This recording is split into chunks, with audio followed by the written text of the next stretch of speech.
सो यहाँ पे है xn एक रैंडम वेरिएबल है, मतलब sequence of random variable,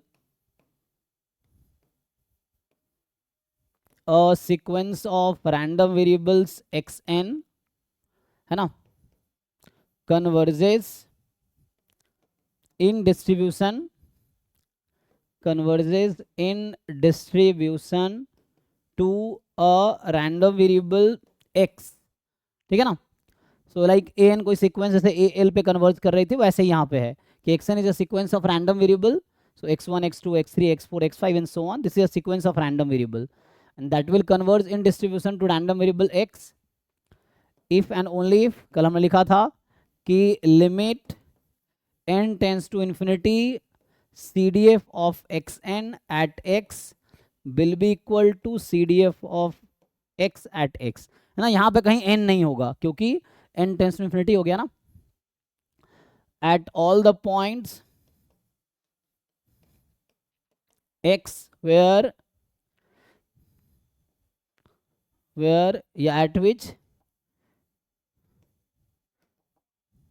yeah, for all the points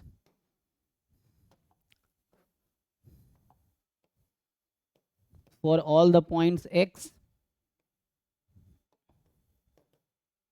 at which this function is continuous, मतलब कहना चाह रहा है कि इसकी लिमिट है इक्वल होगा एफ एक्स के, सो ये इक्वल होंगे उस पॉइंट पे एटलीस्ट जहां पे वो फंक्शन कॉन्टिन्यूअस है, ठीक है। सो मेनली इनडायरेक्टली तुम्हें ये याद रखना है कि C D F X N के सी डी एफ में एन टेंस, यहाँ कहीं ना कहीं एन इन्वॉल्व होगा, तो एन टेंस टू इन्फिनिटी लगानी है, तो वो सी डी एफ के इक्वल आना चाहिए। ये वैसे ही है जैसे आप लोग लिमिट में सीक्वेंस ऑफ रियल नंबर में करते थे कि ए एन कोई सीक्वेंस है, ए एन में एन टेंस टू इन्फिनिटी लगाओ, अगर कोई लिमिट आया एग्जिस्ट किया, सो लिमिट को एल लिखते थे, L is the limit of the sequence, और उससे आंसर आ जाता था, ठीक है। तो इस तरह से है सिंपल, ये कन्वर्जेंस इन डिस्ट्रीब्यूशन का डेफिनेशन है। कल एक क्वेश्चन हमने कराए थे, या दो क्वेश्चन लिखा भी था मैंने, और बाकी और भी लिख सकते हो। सो यहां से जैसे एक और क्वेश्चन देखो अभी के लिए, फिर मैं आगे बढ़ूंगा, ठीक है ना। क्वेश्चन है कि let X N be a random variable with PDF, PDF आपको दे रखा है F X N of X N is equal to N X की power N minus one upon theta की पावर एन, ठीक है, जहां एक्स की वैल्यू 0 से थीटा में है एंड 0 अदरवाइज, ठीक। तो आपसे पूछ रहा है ये then and X N converges in distribution to X, then बताओ what is distribution of X. तो मैं यहां से अगर पूछ लूं आपसे, तो एक्सपेक्टेशन ऑफ एक्स इज 0 या एक्सपेक्टेशन ऑफ एक्स इज 1, सी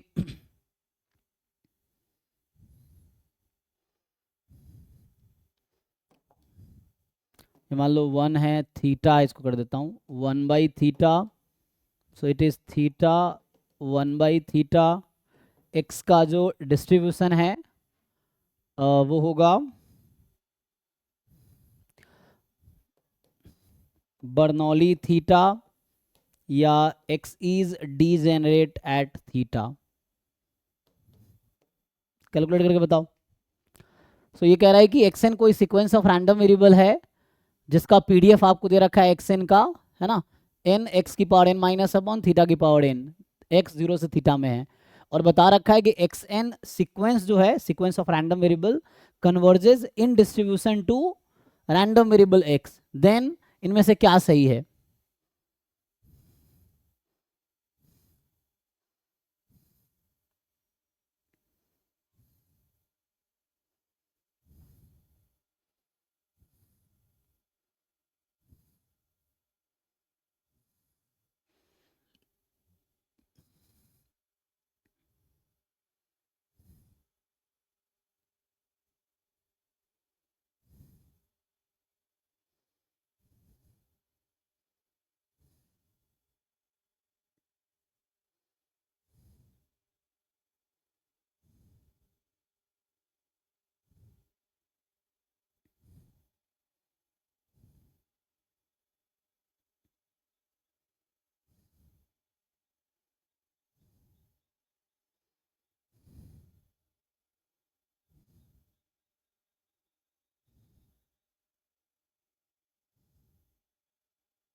जल्दी डिसाइड करो भाई, क्या आंसर आएगा।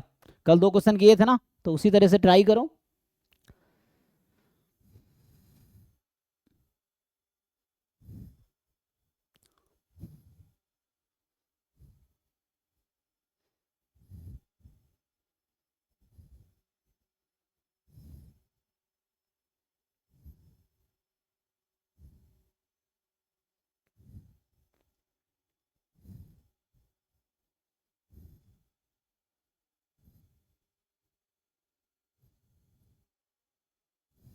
Sir D. ओके, और अगर डी सही होगा तो डी जनरेट का मीन कितना होता है सर ए एंड डी। है ना। सो अगर डी सही है तो ये भी सही हो जाएगा, क्योंकि मीन तो थीटा होगा ना डी जनरेट में। अगर सी सही होता तब भी ए सही होता, तो क्योंकि इसका भी मीन तो थीटा ही आता।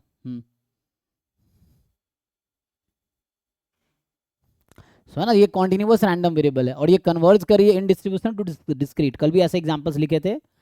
कल तो डिस्क्रीट वाला लिखा था ना, जैसे हमने डिस्क्रीट आई थिंक लिखा था, डी जनरेट 1/n वाला था, तो उस तरह से है ना अलग अलग एग्जांपल लिखे। तो मतलब कहने का मतलब ये यहाँ पे जो xn है एक कॉन्टिन्यूस रैंडम वेरिएबल है, and that is converges in distribution to discrete random variable, क्योंकि degenerate to discrete random variable है। So this converges in distribution to discrete random variable. ठीक है, तो ये इजी है ना। तो सिंपल डेफिनेशन लगाओ। देखो आगे के जो स्टैटिस्टिक्स है पूरा डेफिनेशन बेस्ड है, तुम्हें ठीक से डेफिनेशन समझना है और डेफिनेशन लगाने हैं। सो यहाँ पे सब डेफिनेशन बेस्ड क्वेश्चंस हैं, है ना। ये मतलब थ्योरेटिकल कोर्सेज में हो गए, ये थ्योरेटिकल चीज़ें हैं ये सब। सो आपको डेफिनेशन से ही क्वेश्चन सॉल्व करना है। सो CDF निकालना है एक्सन का, n टेंस टू इन्फिनिटी लगा दो, देखो किसका CDF आ रहा है। तो जिस रैंडम वेरिएबल का CDF आएगा means xn converges to x, है ना। हम क्या लिखते हैं इसको, so we write xn converges in distribution to x। ठीक है, सो xn converges in distribution to x, ये आ जाएगा। तो CDF निकाल सकते हो, इसका CDF निकालना आता है। अगर हमें PDF दिया हुआ है तो CDF हम कैसे निकालते हैं, 0 से लेके x इंटीग्रेट कर देंगे, तो 0 से x में इंटीग्रेट कर दीजिए आप। सो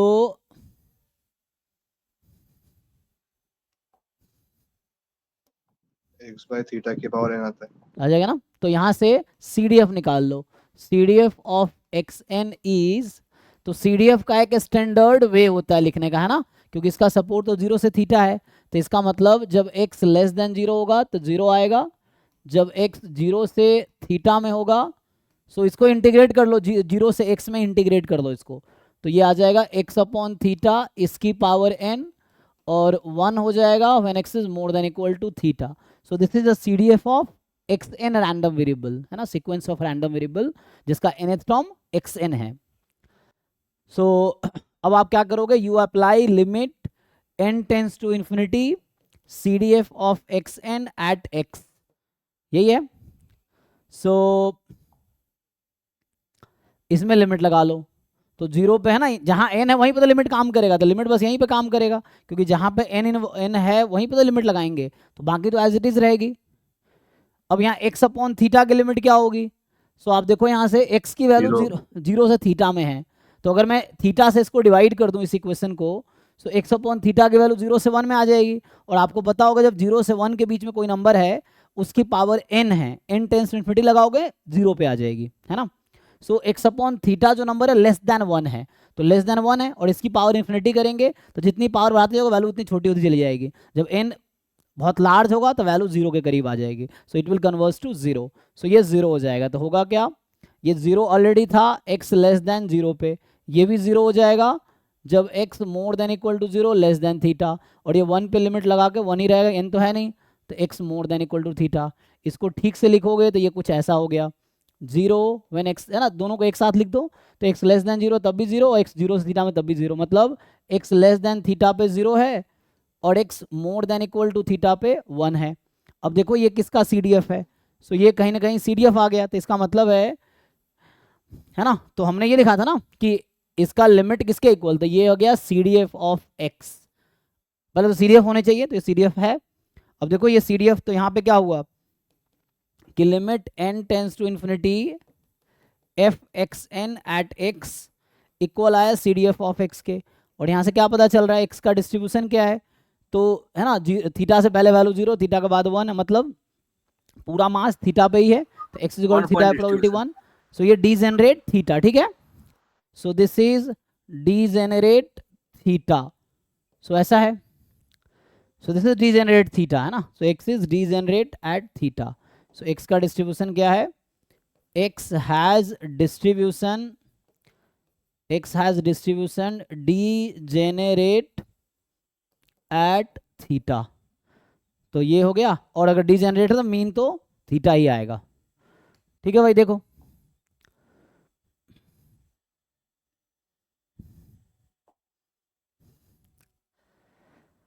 किसी को डाउट है तो आपको क्या करना है, सीडीएफ निकालने हैं और सीडीएफ की लिमिट निकालनी है, लिमिट देखना है कि जो आया वो सीडीएफ होने चाहिए, पहली बात, अगर वो सीडीएफ नहीं है तो then there is no random variable जहां पे वो कन्वर्ट कर रही है, तो सीडीएफ होने चाहिए, ठीक है।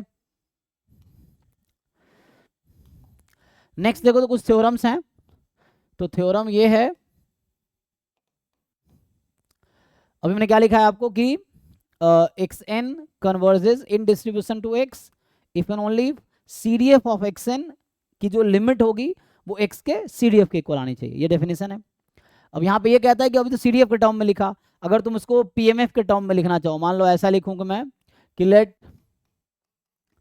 x1 x2 dot dot dot xn and so on, है ना, this be a sequence of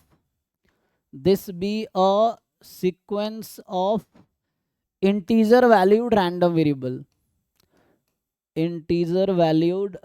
variables, so मतलब ये जो सीक्वेंस है, ये सीक्वेंस ऑफ रैंडम वेरिएबल जो है उसका सपोर्ट है इंटीजर, है ना, इंटीजर वैल्यूड रैंडम मतलब सपोर्ट इज इंटीजर, मतलब डिस्क्रीट है एक्चुअली, सो इंटीजर है, और ये कह रहा है कि then and such that कि ऐसा हो रहा है कि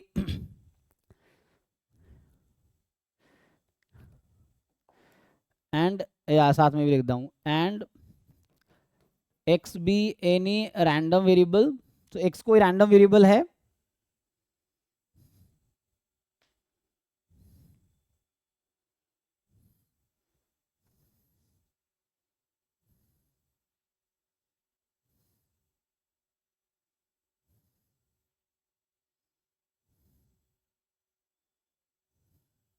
x be any random variable such that कि limit n tends to infinity probability xn is equal to k is equal to probability x is equal to k। अब देखो, so this is the PMF of xn random variable और this is the PMF of x random variable, ठीक है, so then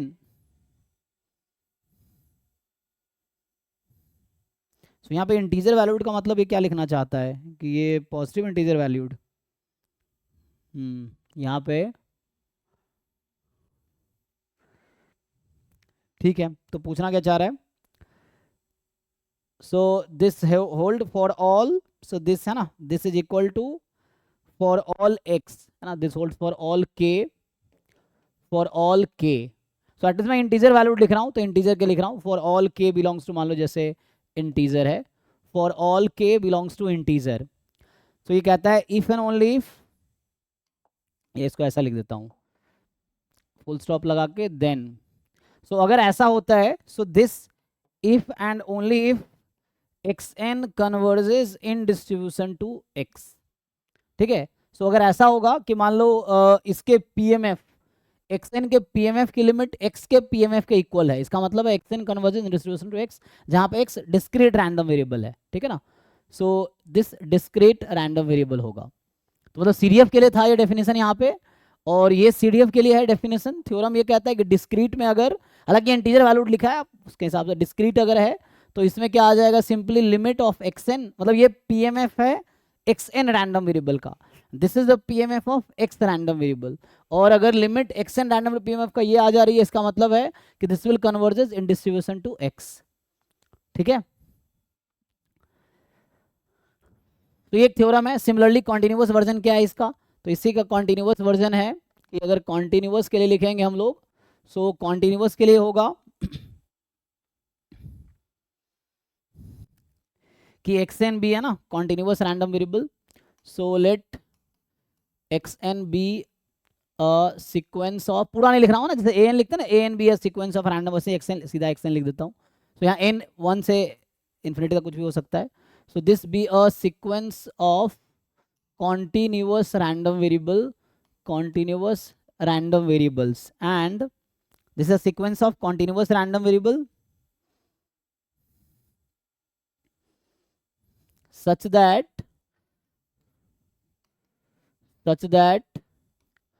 limit n tends to infinity pdf, so pdf of xn at x is equal to pdf of x at x। तो x N random variable का हमने limit लिया और वो किसी x random variable के पीडीएफ, जरूर नहीं एक्स इनमें से कोई होगा ना, बाहर का भी हो सकता है। तो X is any random variable जहां पे एक्स एन के पीडीएफ की लिमिट एग्जिस्ट कर रही है। सो ये कोई पीडीएफ है and this holds for all X, है ना। So this holds for all x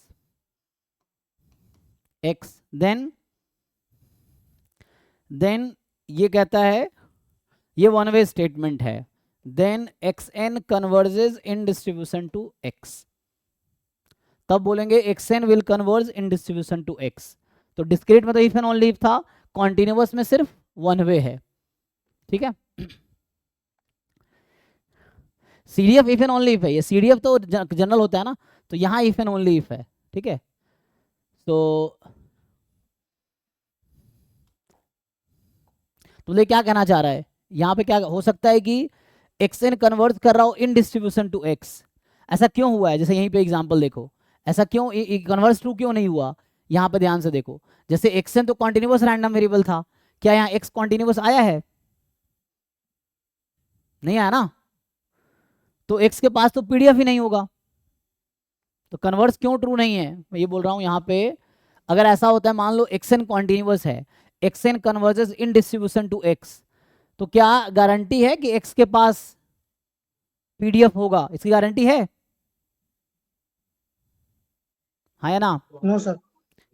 कोई जरूरी थोड़ी है गारंटी है इसके पास, क्योंकि ये तो डिस्क्रीट भी हो सकता है। तो हम कैसे बोल सकते हैं, है ना, मतलब यहाँ वन वे, मतलब अगर ऐसा हो रहा है कि एक्सएन का पीडीएफ की लिमिट एक्स के पीडीएफ पे आ रही है, तो हम बोलेंगे एक्सएन कन्वर्ज करिए इसमें। अगर एक्सएन कन्वर्ज कर रही है एक्स में इन distribution, this does not mean कि एक्सएन का पीडीएफ इसके पीडीएफ के इक्वल होगा, बिकॉज जरूरी थोड़ी इसके पास पीडीएफ होगा, पीडीएफ तो तब होगा जब ये कॉन्टिन्यूअस होगा, तो जरूरी नहीं ऐसा, इसलिए वन वे ट्रू है यहाँ पे, ठीक है। क्योंकि वो कॉन्टिन्यूअस रैंडम वेरिएबल डिस्क्रीट पे भी कन्वर्ट कर सकती है, कॉन्टिन्यूअस पे भी कन्वर्ट कर सकती है, डिस्क्रीट वाला सिर्फ डिस्क्रीट पे ही कन्वर्ट करेगी। तो ये इफ एंड ओनली क्यों है, क्योंकि अगर एक्सएन डिस्क्रीट रैंडम वेरिएबल है तो उसका जब लिमिट लोगे तुम पीएमएफ का, तो वो कभी पीडीएफ नहीं बन सकता एक्चुअली, मतलब कॉन्टिन्यूअस नहीं हो जाएगा। मतलब डिस्क्रीट वाले का जब हम कन्वर्ट मतलब जब हम लिमिट लगाएंगे सीडीएफ पे भी, अगर xn is a discrete random variable, तो यहाँ पे मैं ये बोल रहा हूँ कि इस डेफिनेशन में, ये जो डेफिनेशन है, अगर ये डिस्क्रीट का सीडीएफ है और limit n tends to infinity लेंगे, तो ये जो सीडीएफ आएगी ये डिस्क्रीट की आएगी, कभी कॉन्टिन्यूअस नहीं बन सकती है। लेकिन अगर ये कॉन्टिन्यूअस का सीडीएफ है तो ये डिस्क्रीट भी हो सकता है, कॉन्टिन्यूअस भी हो सकता है, कुछ भी हो सकता है, ठीक है ना। इस तरीके से जैसे वहाँ ट्रांसफॉर्मेशन में भी हो रहा था कि x अगर डिस्क्रीट है तो gx डिस्क्रीट ही रहेगा, बट x अगर कॉन्टिन्यूअस है तो gx डिस्क्रीट भी हो सकता है, कॉन्टिन्यूअस भी हो सकता है, मिक्स्ड भी हो सकता है, ऐसा था ना ट्रांसफॉर्मेशन जब कर रहे थे, तो उस तरीके से। ओके तो ये तो बेसिक रिजल्ट है कि अगर लिमिट पीडीएफ की इक्वल है तो ऐसा होगा, इसका कन्वर्स जरूरी नहीं है, ट्रू है। ओके नेक्स्ट एक दो और रिजल्ट है जो मैं बेसिक लिखा देता हूं, फिर हम आगे आते हैं सेंट्रल लिमिट थ्योरम पे। तो central limit theorem is the application of convergence in distribution. तो नेक्स्ट कहता है कि मान लो ऐसा है कि let X N be a sequence of random variable, xn be a sequence of random variable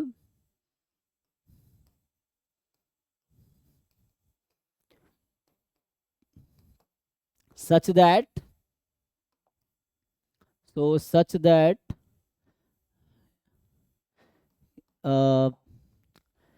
xn converges in distribution to x, ठीक है। xn कोई सीक्वेंस ऑफ रैंडम वेरिएबल है that converges in distribution to x, तो उस case में क्या होगा, सो उस केस में जो थ्योरम है, ठीक है ना, सो उस केस में जो थ्योरम होगा, सो इस केस में जो आपका थ्योरम आएगा that will be then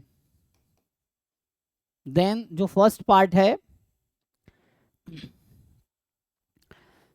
then पहला पार्ट ये है कि जो हमारे पास xn plus C will converge in distribution to x plus C, मतलब xn plus T random variable transformation समझ लो। सो xn प्लस सी जो रैंडम वेरिएबल है, इसका जो CDF है उसकी लिमिट, मतलब अगर xn के CDF की लिमिट x के CDF के इक्वल है, तो xn प्लस सी जो होगा उसका CDF निकालोगे तो उसकी लिमिट x प्लस सी के CDF के इक्वल आएगी। मतलब xn plus C will converge in distribution to x plus C. And also दूसरा पार्ट है xn c time xn will converge in distribution to c time x, है ना, जहां पे c यहाँ नॉन जीरो होगा और यहाँ पे c कोई भी रियल नंबर हो सकता है। So here c can be any real number, और यहाँ पे c कोई नॉन जीरो नंबर, ना जीरो हो जाएगा ना, तो नॉन जीरो नंबर होगा, ठीक है। ओके, यहाँ तक एक रिमार्क बता देता हूँ। सो रिमार्क ये है कि लाइक मान लो ऐसा है, xn is a sequence of random variable that converges in distribution to x, and yn is a random variable that sequence of random variable that converges in distribution to y, then क्या xn plus yn converge करेगी in distribution to x plus Y? जिन लोगों ने पहले से पढ़ा है बताओ, क्या ऐसा होता है ना? सो आंसर इज नो, ऐसा कन्वर्जेंस इन डिस्ट्रीब्यूशन में ऐसा नहीं होता है, ठीक है, तो ऐसा नहीं होगा। तो this situation will not hold, इसका मतलब है this may not converge to, जरूरी नहीं है कि कन्वर्ज करेगी, है ना, may not converge to x plus Y in distribution, sir क्यों नहीं होगा सर? हाँ, तो इसकी वजह ये है कि इसका मतलब है जरूरी नहीं है कि दैट इज, इसका मतलब जो आप लिमिट लगाओगे, इसकी वजह क्या है कि n tends to infinity CDF of xn plus yn अगर हम निकालेंगे ना, सो इक्वल नहीं आएगी CDF of x plus Y के, इसीलिए, ठीक है। जबकि हमें क्या दे रखा है, हमें बता रखा है इन्होंने, जैसे हमें क्या बता रखा है कि xn converges in distribution to x, इसका क्या मतलब था कि जो हमारे पास xn है उसका CDF x के CDF के इक्वल है। इसका क्या मतलब है, इसका मतलब है limit n tends to infinity yn का जो CDF है वो y के CDF के इक्वल है। लेकिन जरूर अगर ऐसा है, मान लो xn का CDF x के CDF के इक्वल है, yn का CDF y के CDF के इक्वल है, तो जरूरी नहीं है कि xn प्लस yn का CDF x प्लस y के CDF के इक्वल हो। अभी जो मीडियन वाला क्वेश्चन पूछ रहे थे उसमें भी कहीं ना कहीं यही प्रॉब्लम क्रिएट कर रहा है, ठीक है। तो ऐसा जरूरी नहीं है कि x प्लस वाई का जो xn प्लस yn का डिस्ट्रीब्यूशन होगा उसका सम x प्लस वाई आएगा। ऐसा काउंटर एग्जाम्पल भी है, तो अगर एग्जाम्पल चाहिए तो एग्जाम्पल लिख देता हूँ। सो द एग्जाम्पल इज, आगे आएगा अभी, क्योंकि हम लोग जब इंटर रिलेशन देखें ना उसमें एग्जाम्पल आएगा। जबकि ये कन्वर्जेंस इन प्रोबेबिलिटी में ऐसा होता है, अभी हम लोग देखेंगे। ये तो कन्वर्जेंस इन डिस्ट्रीब्यूशन लिख रहा हूँ, अगला है कन्वर्जेंस इन प्रोबेबिलिटी। सो ये रिलेशन ट्रू होगा कन्वर्जेंस इन प्रोबेबिलिटी में, बट कन्वर्जेंस इन डिस्ट्रीब्यूशन में जरूरी नहीं है। इसके लिए काउंटर एग्जाम्पल है हमारे पास, है ना, one counter example is enough to say false. तो ये क्यों गलत है, ये क्यों गलत है, क्योंकि एक काउंटर एग्जाम्पल ऐसा मिल गया तो इनफ है गलत कहने के लिए, ठीक है। तो वो अभी आगे लिखूंगा मैं। अब इसके बेस पे आता है central limit theorem. Central limit theorem पहले थोड़ा बता दूं तुम्हें, sample mean sample variance, let x1 x2 xn be IID random variables. ये IID रैंडम वेरिएबल्स को ही हम रैंडम सैंपल बोलते हैं। तो जहां पे रैंडम सैंपल लिखा रहता है ना, तो इसका मतलब वो IID रैंडम वेरिएबल्स है। रैंडम IID मतलब इंडिपेंडेंट एंड आइडेंटिकली डिस्ट्रीब्यूटेड, मतलब ये रैंडम वेरिएबल्स एक दूसरे से इंडिपेंडेंट है और इन रैंडम वेरिएबल्स का डिस्ट्रीब्यूशन कॉमन है सबका, मतलब जान लो सबका distribution normal mu sigma square है, सबका सेम डिस्ट्रीब्यूशन है और एक दूसरे से इंडिपेंडेंट है, ठीक है, तो उसको आईआईडी बोलते हैं। इसी को हम रैंडम सैंपल बोलते हैं ना, क्वेश्चन लिखा रहता है ना कि x1 x2 x3 xn be a random sample from normal mu sigma square या फ्रॉम पॉइसन थीटा या from Bernoulli P. So means सबका डिस्ट्रीब्यूशन सेम है, रैंडम वेरिएबल डिफरेंट है, रैंडम वेरिएबल इक्वल नहीं है, डिस्ट्रीब्यूशन इक्वल है। Random variables are different but इन random variables का डिस्ट्रीब्यूशन इक्वल है और ये एक दूसरे से इंडिपेंडेंट है। इंडिपेंडेंट का मतलब क्या है कि ज्वाइंट डिस्ट्रीब्यूशन प्रोडक्ट ऑफ मार्जिनल्स होंगे, इसलिए इंडिपेंडेंट है। तो अब यहाँ एक वर्ड आता है सैंपल मीन, है ना, ये पूरे अभी एस्टिमेशन में यूज होगा इसका, sample mean. So what is definition of sample mean, कैसे डिफाइन करते हैं हम? इसका क्या मीनिंग है, डेफिनेशन क्या है सैंपल मीन का? इसी को एक्स बार लिखते हैं और एक्स बार क्या है, एवरेज, इन सब का एवरेज। तो X I from 1 to n, इसका मतलब x1 प्लस x2 up to xn upon n, यही है sample variance. So sample variance S square, इसका नोटेशन यूज करेंगे। क्या डेफिनेशन है इसका, what is the definition of sample variance? Sir 1/n-1 summation xi minus mean का whole square. X I minus x bar, mu नहीं, mu लिखोगे गलत हो जाएगा, म्यू हमें पता ही नहीं क्या है। सो एक्स आई माइनस एक्स बार का होल स्क्वायर, एक्स बार क्या है, यही वाला एक्स बार, इसका नाम है सैंपल वेरिएंस। जैसे लिखूंगा rth सैंपल मोमेंट, जैसे सैंपल मीन मतलब फर्स्ट सैंपल मोमेंट, ये है फर्स्ट सैंपल मोमेंट या सैंपल मोमेंट ऑफ ऑर्डर 1, है ना, ऐसा समझो कि ये है सैंपल मीन या सैंपल मीन लिखा ना, तो सैंपल मोमेंट ऑफ ऑर्डर 1, ये ऑर्डर 1 का है। तो मैं यहाँ बोल रहा हूँ rth सैंपल मोमेंट या rth सैंपल मीन, एक काम करो rth सैंपल मीन लिख लो। सो rth सैंपल मीन, ये क्या आएगा, rth पॉपुलेशन मीन क्या होगा, e ऑफ x की पावर r। जैसे मैं अभी के लिए अगर बात कर लूँ कि मान लो इन सब का ये जो रैंडम वेरिएबल है, they are IID random variables from F X, मान लो ऐसा है x, एफ एक्स CDF है, तो मतलब इन सब का डिस्ट्रीब्यूशन वही है जो x रैंडम वेरिएबल का डिस्ट्रीब्यूशन है। तो ये हम पॉपुलेशन की बात, सैंपल की बात कर रहे हैं, ये हमारे पास सैंपल है, n सैंपल है। जैसे है ना अलग अलग सैंपल क्या होता है, जैसे मान लो एग्जांपल के लिए तुम्हें सैंपल कलेक्ट करना, जैसे एग्जांपल के लिए मान लो चलो इंडिया का पॉपुलेशन है, तुम्हें एवरेज एज देखना है, तो क्या 20, मान लो तुम्हें 10 सैंपल लेना है, 10 अलग अलग शहर से 100 लोगों का डेटा उठा लो, 10 अलग अलग सैंपल हो गया साइज 100 का, उस तरह से ऐसा। तो यहाँ पे x1 x2 x3 n sample है अभी फ्रॉम दिस डिस्ट्रीब्यूशन, जिसका डिस्ट्रीब्यूशन ये है। सो अभी के लिए क्या करते हैं, सो rh सैंपल मीन, ये क्या होगा, ये सैंपल मीन ऑफ ऑर्डर 1, यहाँ जो लिख रहा हूँ sample mean of order 1। So obvious का मतलब वही है, sample mean of order 1, order 1। rh sample mean क्या होगा, 1/n समेशन xi की power r, i from 1 to n, ठीक है, तो ये आ जाएगा। तो rh sample mean is this 1/n summation xi की पावर r।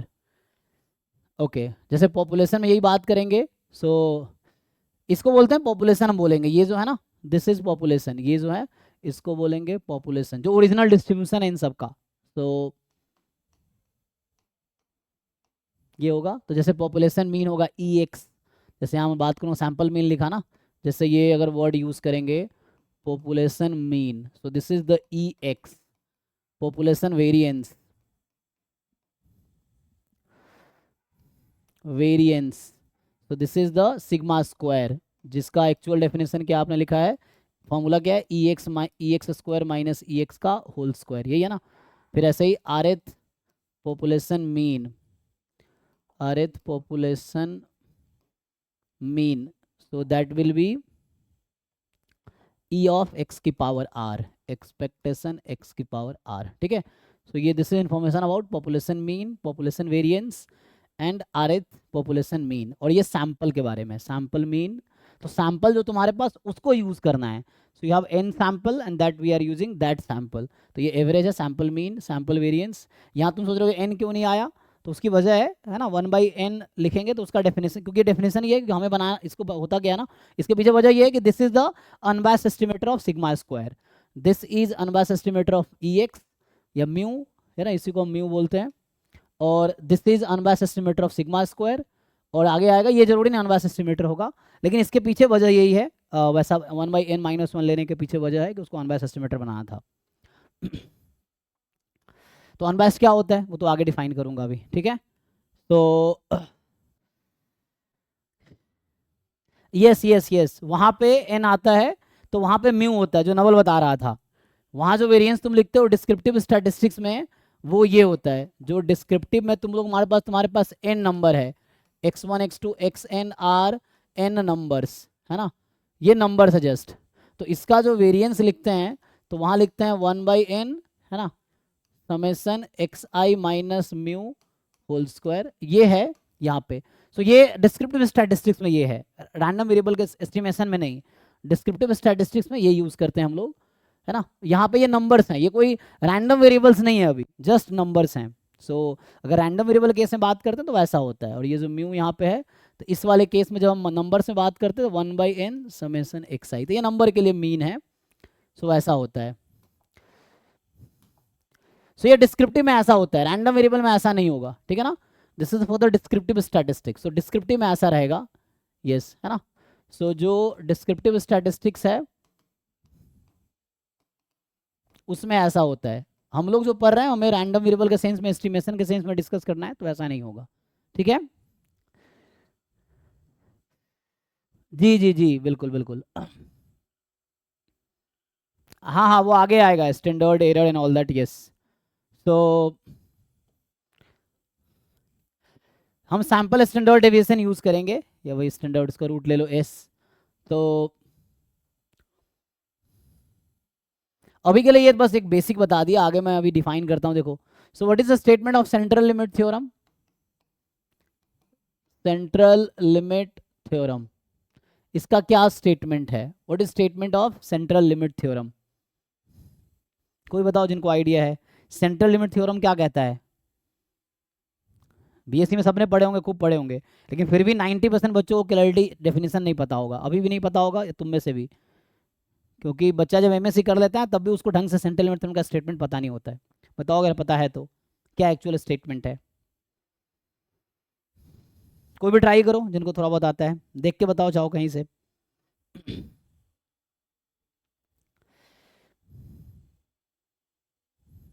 जल्दी बताओ, टाइम नहीं है।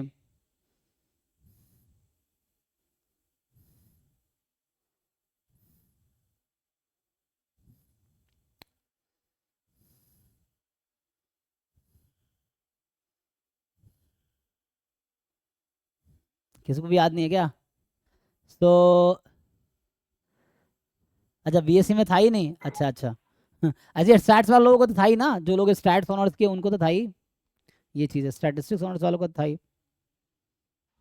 So x1, x2, xn be a sequence of IID random variable with finite mean mu and variance sigma square.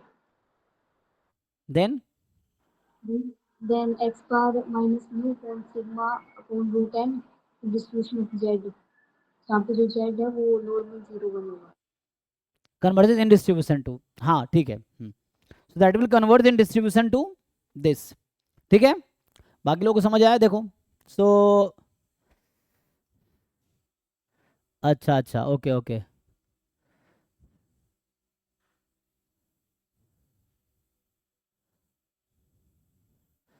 Sir hmm, sir CLT में जो under certain very general condition लिखा रहता है उसका मतलब क्या है?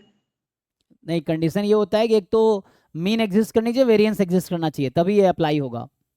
जो हमारे पास जो रैंडम सैंपल है जिस पॉपुलेशन से लिया गया, उसका मीन और वेरिएंस फाइनाइट होने चाहिए, ये कंडीशन है।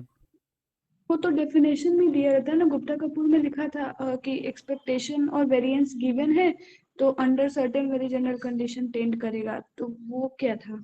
वो आगे वहाँ कंडीशन ऊपर लिखा होगा, देखो उसमें, ऐसे उसकी कोई खास ज़रूरत नहीं है, वो कुछ डिफाइन किए गए हैं, वो उतना देखने की जरूरत नहीं। यहाँ पे मेनली आपको मीन वेरिएंस एग्जिस्ट करने चाहिए, तो उसके लिए हम लगा सकते हैं। और ये कहता है,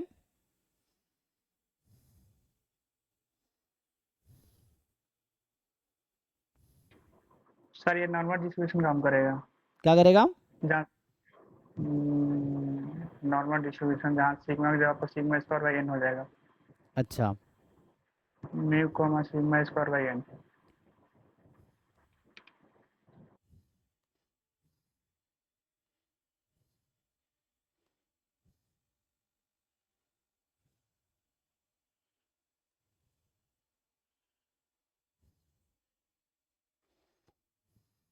देखो तो मैं लिख देता हूँ स्टेटमेंट। जनरली ये स्टेटमेंट जो है ना, सो ये कन्वर्जेंस इन प्रोबेबिलिटी जो है उसका एप्लीकेशन उसका यूज करके बताता है। सो इट है ना, ये बताता है आपको कन्वर्जेंस इन डिस्ट्रीब्यूशन में क्या होता है। इन्होंने कब लिखे हैं? अच्छा ये बाद में लिखा हुआ है।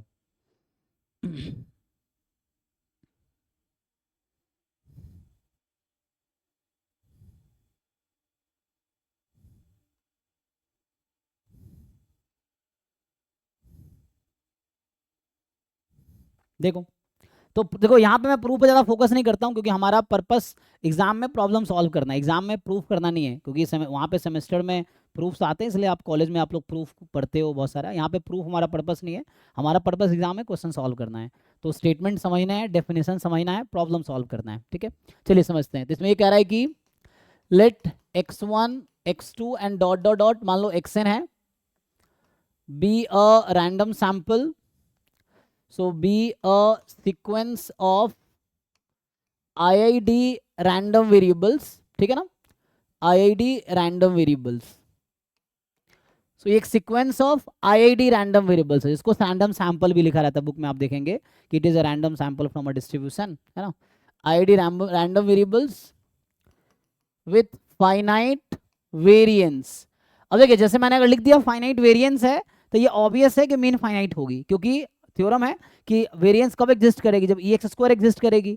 और EX² अगर एग्जिस्ट करती है तो EX एग्जिस्ट करने की गारंटी है ना। हायर मोमेंट एग्जिस्ट करती है तो लोअर मोमेंट के एग्जिस्ट करने की गारंटी है। तो अगर आपने ये लिख दिया कि वेरिएंस फाइनाइट है, तो अलग से ये लिखने की जरूरत नहीं है कि मीन फाइनाइट होगी, क्योंकि मीन फाइनाइट होगी। अगर वेरिएंस एग्जिस्ट करती है तो मीन को एग्जिस्ट करना ही है ना। तो सिंपल इतना लिख दिया काफी है।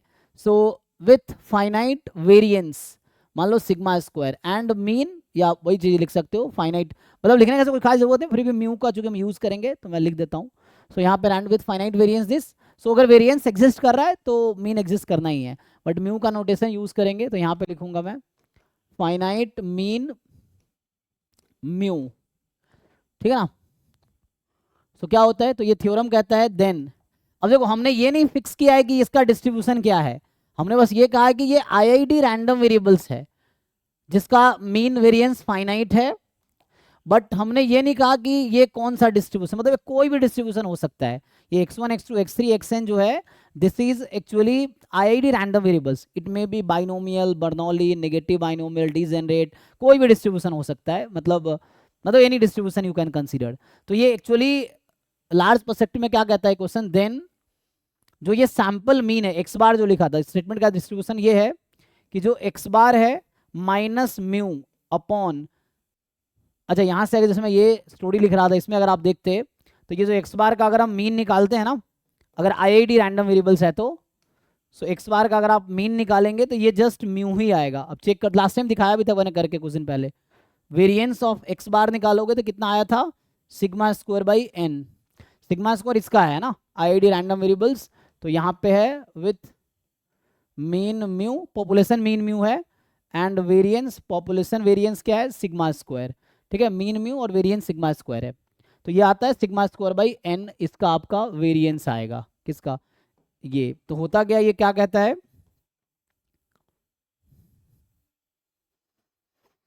सो दिस सेज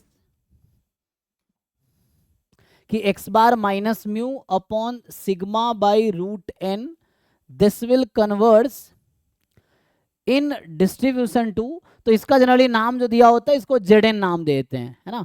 हम लोग क्या करते हैं, इसका नाम Zn रख देते हैं। और ये नहीं कह रहा हूं कि इसका डिस्ट्रीब्यूशन एक्चुअली नॉर्मल होगा, ऐसा हम नहीं कह रहे, इसका डिस्ट्रीब्यूशन कुछ भी हो सकता है, बट ये है कि this will converge in distribution to, ऐसा लिख देता हूं Z, वेयर जो Z रैंडम वेरिएबल है इज नॉर्मल 0 1। ये सिंपल इसका स्टेटमेंट है, या आप अगर इसका डेफिनेशन यूज कर लोगे तो ये एक Zn रैंडम वेरिएबल है दैट कन्वर्जेस टू Z। अब लिमिट अगर इसका लिखें दैट इज हम क्या कह रहे हैं कि limit n tends to infinity CDF of, किसका CDF, Zn, है ना। और CDF का क्या डेफिनेशन होता है, सो CDF का डेफिनेशन है probability x bar minus mu upon sigma by root n, let say less than equal to t कर देता हूं मैं, या z करना है z कर दो। So this quantity will be equal to, ये मैंने क्या लिखा है एक्चुअली, जैसे अगर इसका नाम जेडन रख दो तो ये जेडन का सीडीएफ है at T, Z N less than equal to T मतलब जेडन का सीडीएफ है। और ये सीडीएफ किसके इक्वल आएगी, limit n tends to infinity probability capital Z less than equal to T. अच्छा लिमिट तो हो गया ना, लिमिट तो यूज कर लिया हमने, so now we don't need to use limit, ठीक है ना। देखिए सो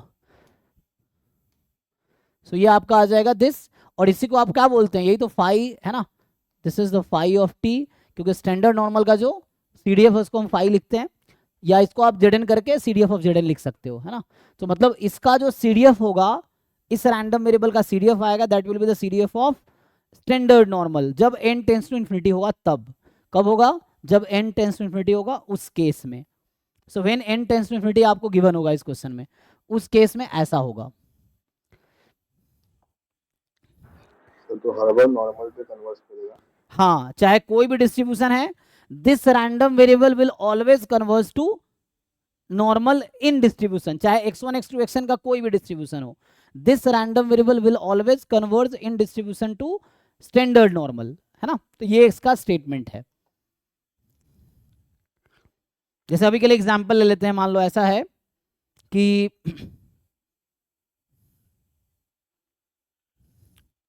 ये हो गया अभी तक, एक बार पढ़ लो ठीक से। सो ये एक नया रैंडम वेरिएबल है ना, x bar minus mu upon sigma by root n, this quantity will converge in distribution to this, है ना। इनफैक्ट इसको थोड़ा मॉडिफाई भी किया जा सकता है ना, मैं इसको लिख सकता हूँ समेशन xi के टर्म में भी लिख सकते हैं, या बाकी के टर्म में भी लिख सकते हैं। इनडायरेक्टली समझने की चीज़ क्या है कि यहाँ x बार है तो ये इसका मीन है, और ये इसका स्टैंडर्ड डेविएशन है। अगर यहाँ मैं समेशन xi लिखूंगा तो यहाँ पे समेशन xi का मीन लिखना पड़ेगा n म्यू, और यहाँ समेशन xi का स्टैंडर्ड डेविएशन लिखना पड़ेगा सिग्मा इंटू रूट n। अभी सिग्मा अपॉन रूट n है, ये रूट n यहाँ भी लिख सकते हो, बुक में देखोगे ये यहाँ लिखा रहता है root n x bar minus mu upon sigma, है ना, ये रूट n को ऊपर ले आ सकते हो। सो उस तरह से रहता है। बाकी और भी कोई यहाँ पे सैंपल, जैसे मान लो 1/n कुछ और है जैसे, तो उसका मीन घटाओ, स्टैंडर्ड डेविएशन से डिवाइड करो, so that will converge in distribution to standard normal. जैसे इस पे एक आसान सा क्वेश्चन लिखता हूँ, देखो तो कितने क्वेश्चन लिखे हमने अभी, चलो अभी दूसरा भी मान लो सेकंड क्वेश्चन है। So let x1, x2 up to xn it is IID, मान लो मैं लिख देता हूँ कि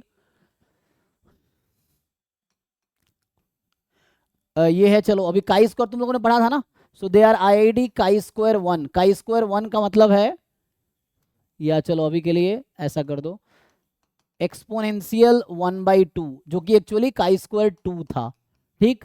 तो आपसे पूछता है एग्जाम में, पूछेगा मान लो कि then find the limit n tends to infinity probability x bar less than equal to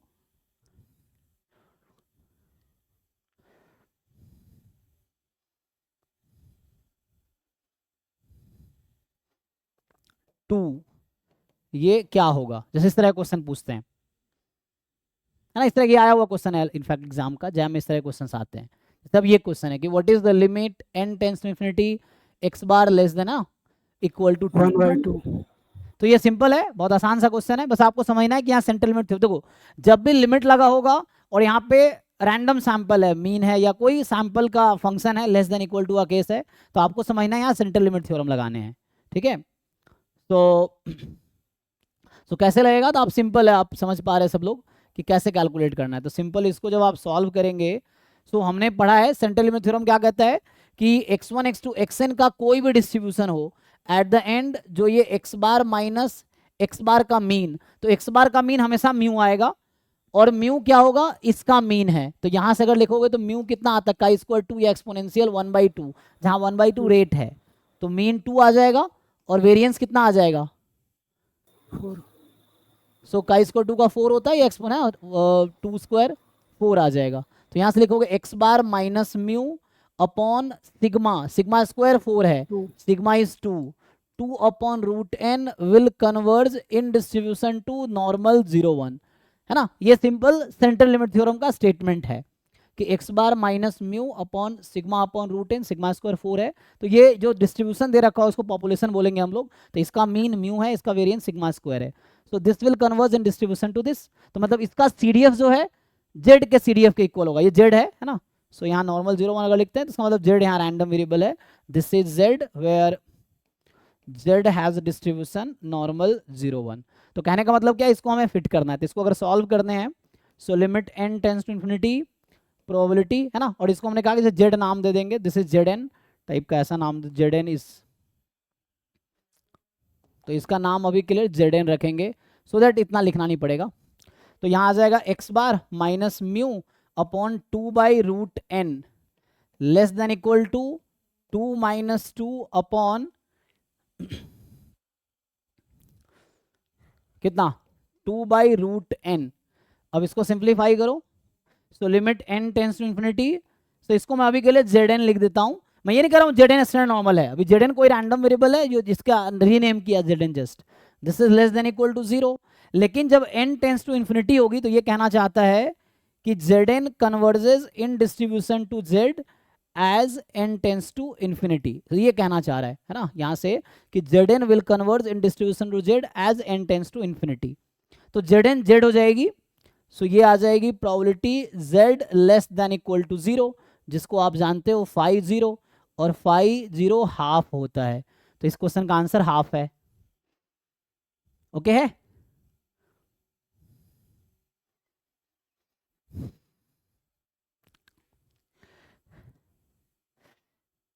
sample mean और पॉपुलेशन मीन में डिफरेंस. अरे भाई पॉपुलेशन मीन जो डिस्ट्रीब्यूशन है उसका मीन है, सैंपल मीन जो मेरे n नंबर था उसका एवरेज है.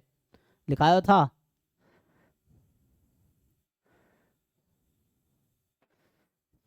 तुम लोग ध्यान से देखते क्यों नहीं है, बोल के क्यों नहीं पूछते. सैंपल मीन पॉपुलेशन मीन में डिफरेंस. ये है सैंपल मीन, ये है पॉपुलेशन मीन. डिफरेंस है कि नहीं है. जरूरी थोड़ी हमेशा इक्वल आएगा. मान लो तुम्हारे पास मैं 10 नंबर दे दूं रैंडमली, तो उसका एवरेज जरूरी थोड़ी है ये x के इक्वल आएगा.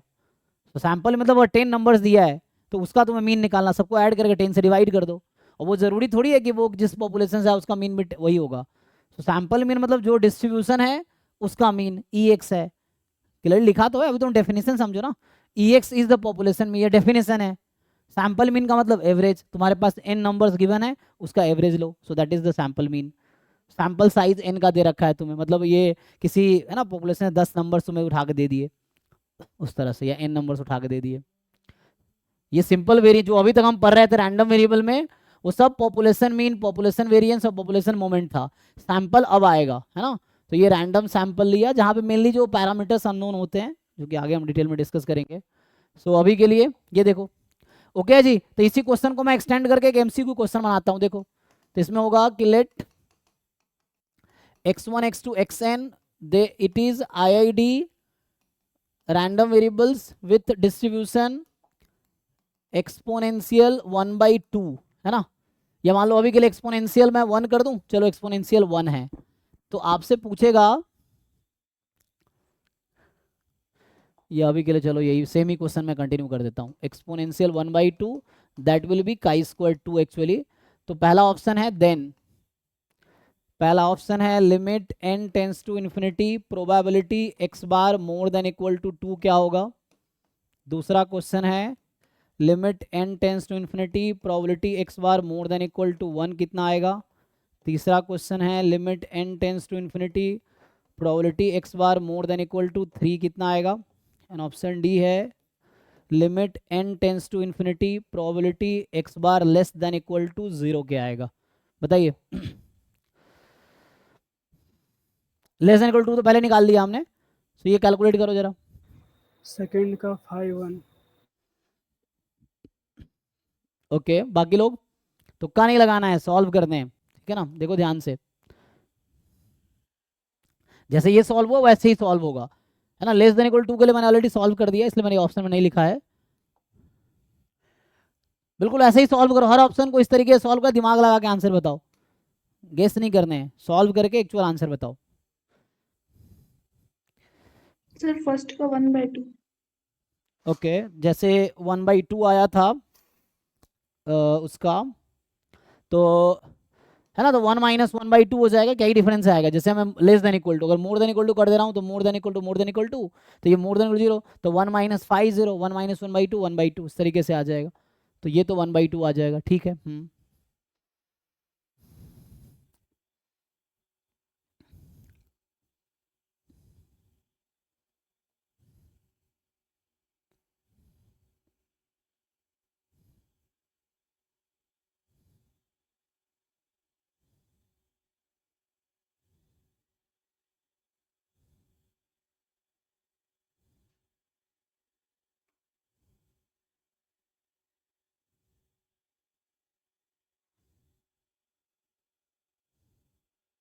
सर सेकंड का 1, थर्ड का 0।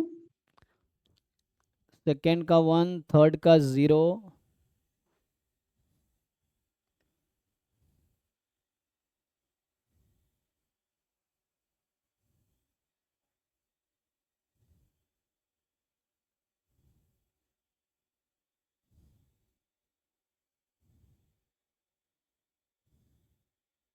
सर फोर्थ का भी 0। फोर्थ का भी 0।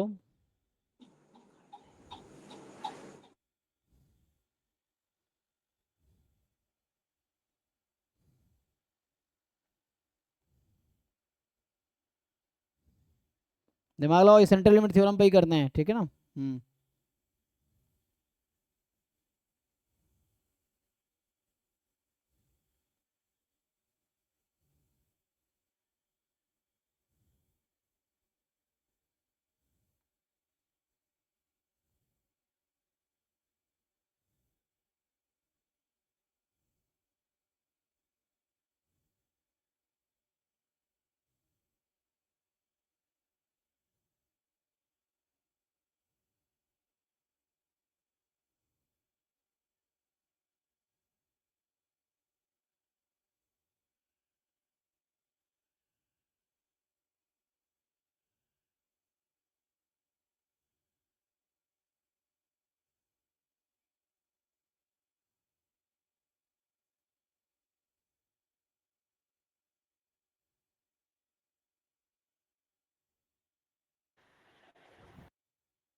तो ये भी आसान है भाई, इसमें कुछ है नहीं, मैं एक दो पार्ट कर देता हूँ, बाकी समझ आ जाएगा। पहला पार्ट तो करने की जरूरत है नहीं, पहला पार्ट बिल्कुल सेम ही है जो मैंने पीछे यहाँ सॉल्व किया है। जस्ट आप इसी को कॉपी कर लो, मोर देन इक्वल टू करते जाओ, यहाँ मोर देन इक्वल टू आ जाएगा तो 1 माइनस 5 0, तो 1 माइनस हाफ, हाफ आ जाएगा। बताओ 2 3 4 में से कौन सा पार्ट सॉल्व करूँ, तो एक जैसा ही हो जाएगा। एक समझ आ गया। देखो अभी के लिए बी सॉल्व कर देता हूँ। तो limit n tends to infinity, probability, अब यहाँ है x bar more than equal to 1।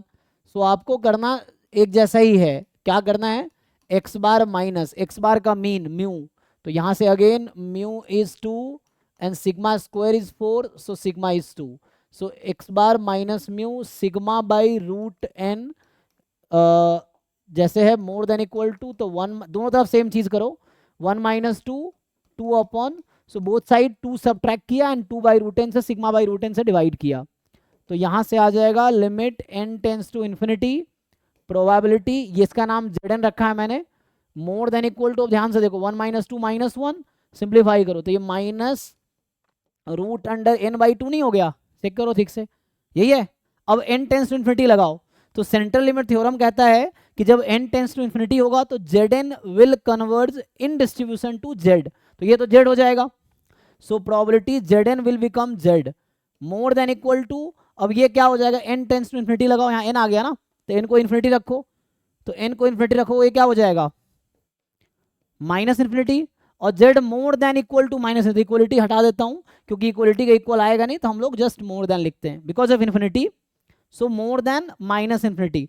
अब क्या लगता है कि z more than minus infinity है, z तो एक रैंडम वेरिएबल है, तो इसमें क्या होगा, z की वैल्यू माइनस इन्फिनिटी होने कब होगी, हमेशा z की वैल्यू माइनस इन्फिनिटी से ज़्यादा ही तो होगी, क्योंकि z एक रियल नंबर है, z का सपोर्ट, तो वो तो माइनस इन्फिनिटी से ज़्यादा ही होगी, इसका मतलब पूरा सैंपल स्पेस यहाँ आ गया ना, मतलब the outcome in the sample space corresponding to which z will take value more than minus infinity. So for any value of outcome in the sample space z की वैल्यू जो भी आएगी sample, मतलब वो रियल नंबर ही तो होगी, क्योंकि random variable का डेफिनेशन है ओमेगा टू r, और ये कह रहा है कि z is any real number, z यहाँ कुछ भी अलाउड है, एनी रियल नंबर, तो z कैन भी, इसका मतलब ये बोलना चाह रहा है probability z is whole real number, और z पूरा रियल नंबर तो पूरा सपोर्ट आ गया, तो मतलब ये एक्चुअली सैंपल स्पेस हो गया, actually this is probability of sample space which is 1, z belongs to r है ना, मतलब माइनस इन्फिनिटी से infinity pdf of z, indirectly आप ये समझो ना, सो ये है माइनस इन्फिनिटी से plus infinity pdf of f at z dz, जो कि 1 ही आ जाएगा क्योंकि z पूरा रियल नंबर है। ओके भाई, सिमिलर तरीके से cd हो जाएगा, बिल्कुल इसी तरीके से cd आपका आ जाएगा, करके देख लो। हाँ, area under curve is 1, yes, ठीक है ना, तो area under any pdf is 1 actually, so area under any pdf is 1, so area किसी भी पीडीएफ के अंडर का एरिया हमेशा 1 होगा, तो ये आंसर 1 आ जाएगा, ठीक है ना, दिस इज ऑलवेज 1। बाकी सीडी पार्ट ऐसे ही सॉल्व हो जाएगा, ओके। तो सेम तरीके जैसे मैंने बी किया, सीडी वैसे ही कर लो, इसी तरीके से सॉल्व हो जाएगा। अभी मैं क्वेश्चन था ना, अभी 1-2 क्लास इस टॉपिक पे और दूंगा, मुझे लगता है अगले क्लास में थ्योरी चलेगा। तो थ्योरम ये है कि लेट मान लो ऐसा है, X N is a random variable that converges in distribution to normal mu comma sigma square. Then ये गिवन है कि एक्स एन एक सीक्वेंस ऑफ रैंडम वेरिएबल है that converges in distribution to normal mu sigma square. तो क्या होगा भाई, X N minus mu upon sigma. X N एक सिंगल रैंडम वेरिएबल है, so this will converge in distribution to what, क्या लगता है आप लोगों को? नॉर्मल 0 1 है ना, ये बिल्कुल सिंपल है। वैसे ही जैसे अगर हम लोगों ने पहले पढ़ रखा है कि अगर x का डिस्ट्रीब्यूशन है नॉर्मल म्यू सिग्मा स्क्वायर, तो x minus mu upon sigma का डिस्ट्रीब्यूशन होगा नॉर्मल 0 1। तो ये सिंपल डिस्ट्रीब्यूशन के लिए था, अब ये कन्वर्जेंस के लिए भी ओके है। So that will converge to normal 0 1। So X N अगर कन्वर्ज कर रहा है in distribution to normal mu sigma square, then X N minus mu upon sigma will converge in distribution to normal 0 1। एक बहुत स्टैंडर्ड जनरलाइजेशन है central limit theorem का, जिसको हम बोलते हैं डेल्टा मेथड। तो कई बार इस पे क्वेश्चंस मिल जाते हैं, हालांकि जैम में इतना इस पे आया नहीं है ना, गेट में क्वेश्चन आ जाते हैं, कई बार अगर लेवल इंक्रीज होगा तो इस पे आ जाएगा। सो ये सेंट्रल लिमिट थ्योरम का एक्सटेंशन है, एंड दिस सेज कि, है ना, ये एक्सटेंशन है सेंट्रल लिमिट थ्योरम का। इसका क्या स्टेटमेंट है? सो इसका स्टेटमेंट है कि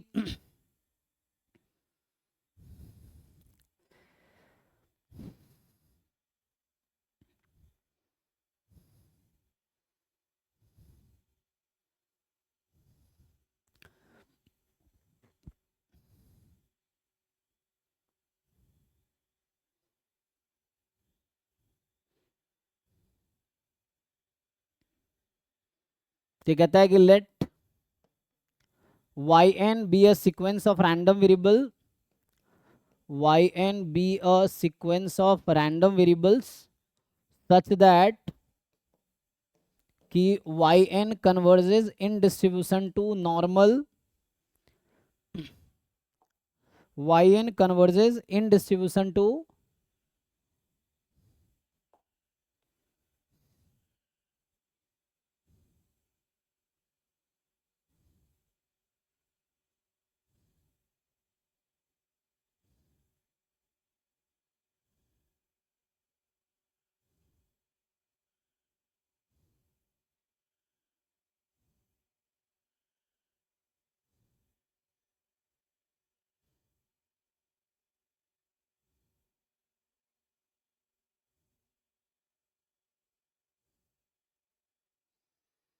ठीक है, नॉर्मल अभी के लिए मैं लिख देता हूं, मान लो ऐसा है म्यू कॉमा सिग्मा स्क्वायर, ठीक है। So yn converges in distribution to normal mu sigma square,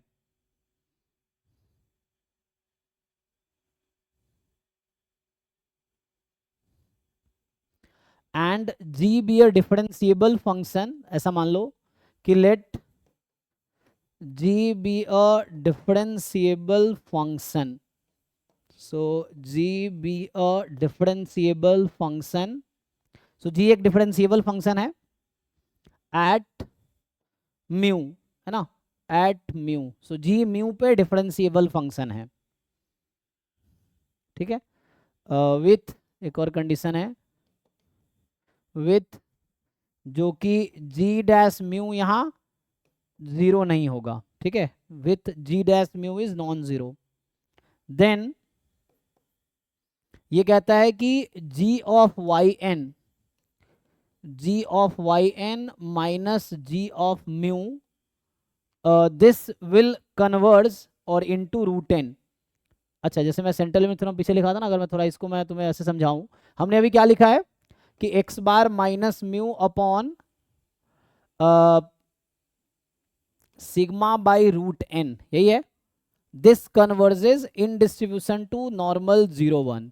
इसी को मैं दूसरे तरीके से लिख सकता हूं कि, है ना, ये तो सेम ही चीज है ना, रूट n, इसको तुम इसको तो ये भी लिख सकते हो ना, root n X bar minus mu by sigma, same चीज है दोनों। तो अभी के लिए बोल रहा हूँ root n X bar minus mu will converge in distribution to what,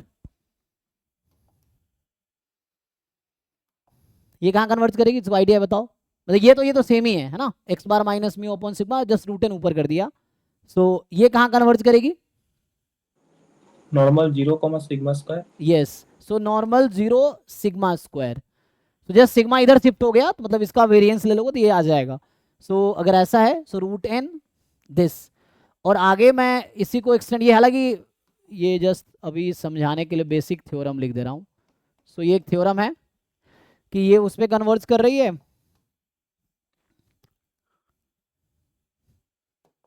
if and only if ऐसा होगा root N G of X bar minus G of mu will converge in distribution to what, G यहाँ कोई भी function है where, जो पीछे condition लिख रहा था वही है, where G is differentiable function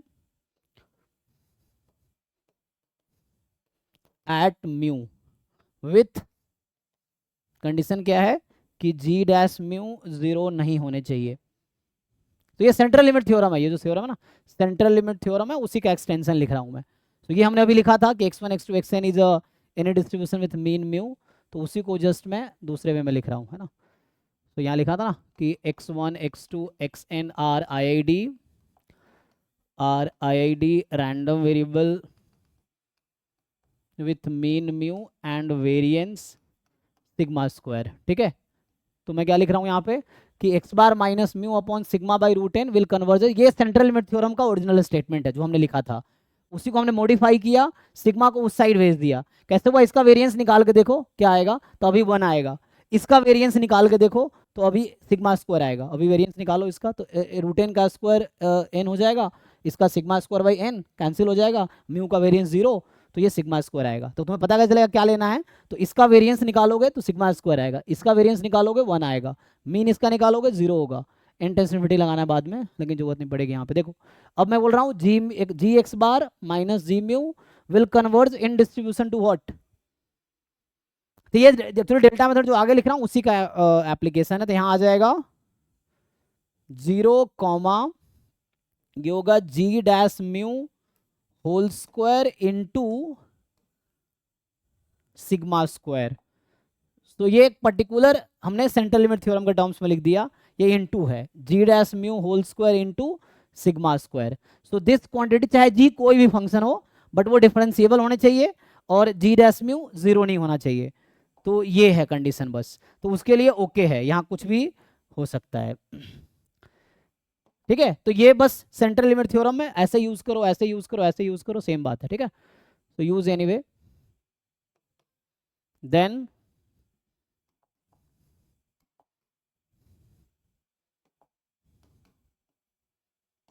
theorem ये है CLT ही है, उसी का एक्सटेंशन है सेंट्रल लिमिट थ्योरम, ठीक है भाई। तो देखो इसी को मैं यहाँ पे जनरलाइज वे में लिख रहा हूँ कि ये डेल्टा मेथड का ही यहाँ पे यूज किया हमने, वो तुम्हें भी समझ आएगा। तो ये यहाँ पे मैं लिखने वाला था, तो ये थ्योरम है, जस्ट प्रूफ तो लिखो ना, जी X bar minus G mu, तो ये normal 0 comma G dash mu का होल स्क्वायर सिग्मा स्क्वायर होगा, डेल्टा स्क्वायर है ना इंटू सॉरी सिग्मा स्क्वायर ना, सिग्मा स्क्वायर वेरिएंस था पॉपुलेशन का, सो ये है, और जी डैश म्यू का होल स्क्वायर साथ में आएगा। तो यहाँ पे कहता है कि जी ऑफ वाई एन, तो यहाँ वाई एन को मैंने एक्स बार ले लिया है, ये जो वाई एन यहाँ लिख रहा हूँ वो पिछले क्वेश्चन में पिछले पार्ट में एक्स बार है। सो जी Y N minus G mu upon, अच्छा इसमें रूट एन जस्ट लगा लो, इंटू रूट एन है ना, into root N, this will converge in distribution to वही चीज वहां लिखे हमने 0 comma G dash mu whole square into sigma square. So ये आपका थ्योरम है, यहाँ पे जस्ट वाई एन के जगह हमने एक्स बार लिख दिया है, तो वो ये थ्योरम बन गया, ठीक है। और यहाँ वाई एन क्या था, जो कन्वर्ज करिए नॉर्मल म्यू सिग्मा स्क्वायर पे। सो एक्स बार का है ना, X bar minus mu upon sigma, यहाँ सिग्मा एन लिख सकते हैं हम लोग, है ना। तो यहाँ पे मैं अगर लिख दूँ ये है sigma n, in general form देखोगे तो ऐसा लिखता है,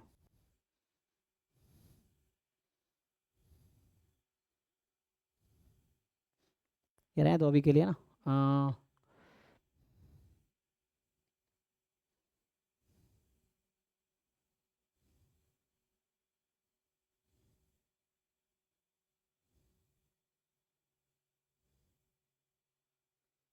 तो यहाँ पे ये लिखने का क्या मतलब है, ये जो मैं लिख रहा हूँ इसका क्या मतलब है, इसका what is meaning of this. So इसका मीनिंग है कि Y N minus mu upon sigma N will converge in distribution to normal 0 1, ये लिखने का मतलब है, ठीक है ना।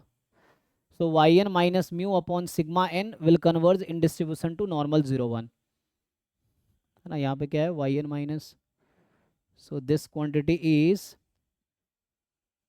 Y N minus mu upon sigma N, this will converge, ये इसका मतलब है ना, इसका मतलब ये है। तो ये इसका यूज नहीं करेंगे हम लोग, मेनली हम लोग इस वाले पार्ट का यूज करेंगे, ये है ना। क्वेश्चन में अगर कभी ऐसा आ जाएगा तो दिस विल बी यूज, तो क्वेश्चन इस पे सॉल्व होगा, ठीक है भाई। यहाँ तक आगे मैं क्वेश्चंस कुछ करा देता हूँ सो दैट आपको समझ आए। सो ठीक है ना, जैसे देखो एक दो क्वेश्चन इस पे लिख देता हूँ। सो दिस डेल्टा मेथड का यूज करके हमने ये लिखा है। सो ये वाला पार्ट हो, ये वाला पार्ट, यही चीज समेशन में भी लिखी जा सकती है, तो क्वेश्चन पर डिपेंड करेगा। क्वेश्चन लिख के देखो। सो क्वेश्चन जैसे है, अभी के लिए मान लो ये क्वेश्चन नंबर 4 है, let's say. So question is,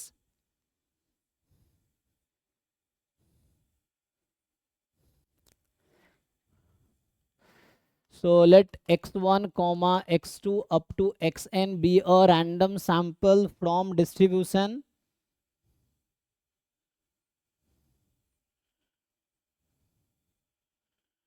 with mean id, मान लो अभी के लिए fx x है, या are id random variables with mean जो कि है mu is equal to 1/2 and variance जो कि सिग्मा स्क्वायर है is equal to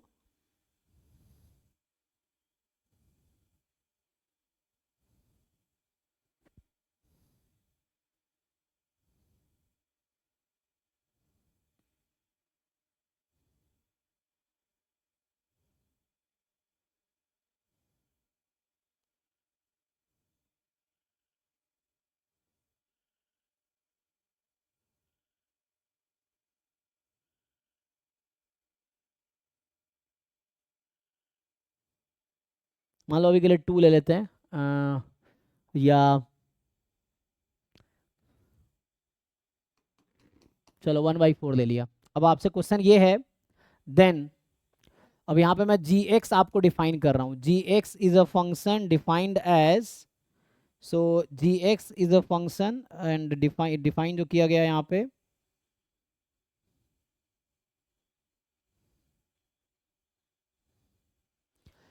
x into 1 minus x.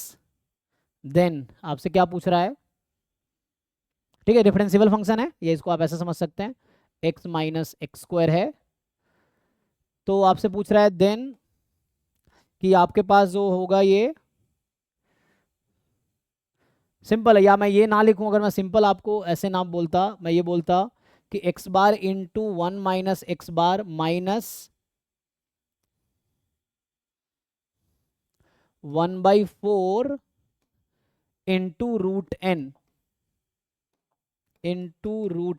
यहां से पूछेगा then converges in distribution to, let's say x लिख दिया हमने, तो आपसे पूछेंगे x का डिस्ट्रीब्यूशन क्या है, देन ऑप्शन ए है ना, x का अलग अलग डिस्ट्रीब्यूशन बता देंगे कि what is distribution of x, ये आपको बताने हैं कि x का डिस्ट्रीब्यूशन क्या आएगा। सो ये क्वेश्चन है एक्चुअली।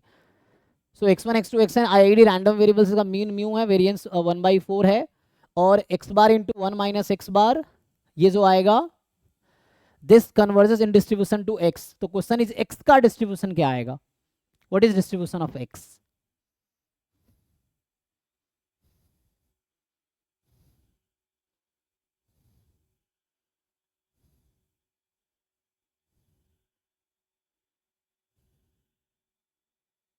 हिंट के लिए ये थ्योरम है, हिंट चाहिए तो ये है, this is the third point, ये जो थर्ड पॉइंट है this is hint for you, ठीक है। सो ये हिंट है आपका।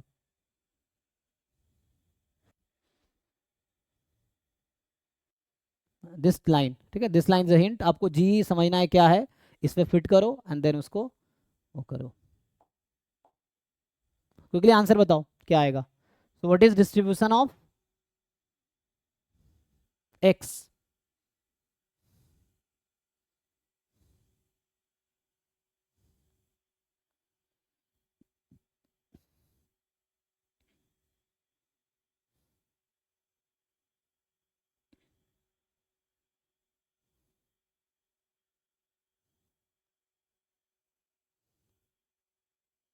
सर डीजेनरेट आ रहा है। कैसे?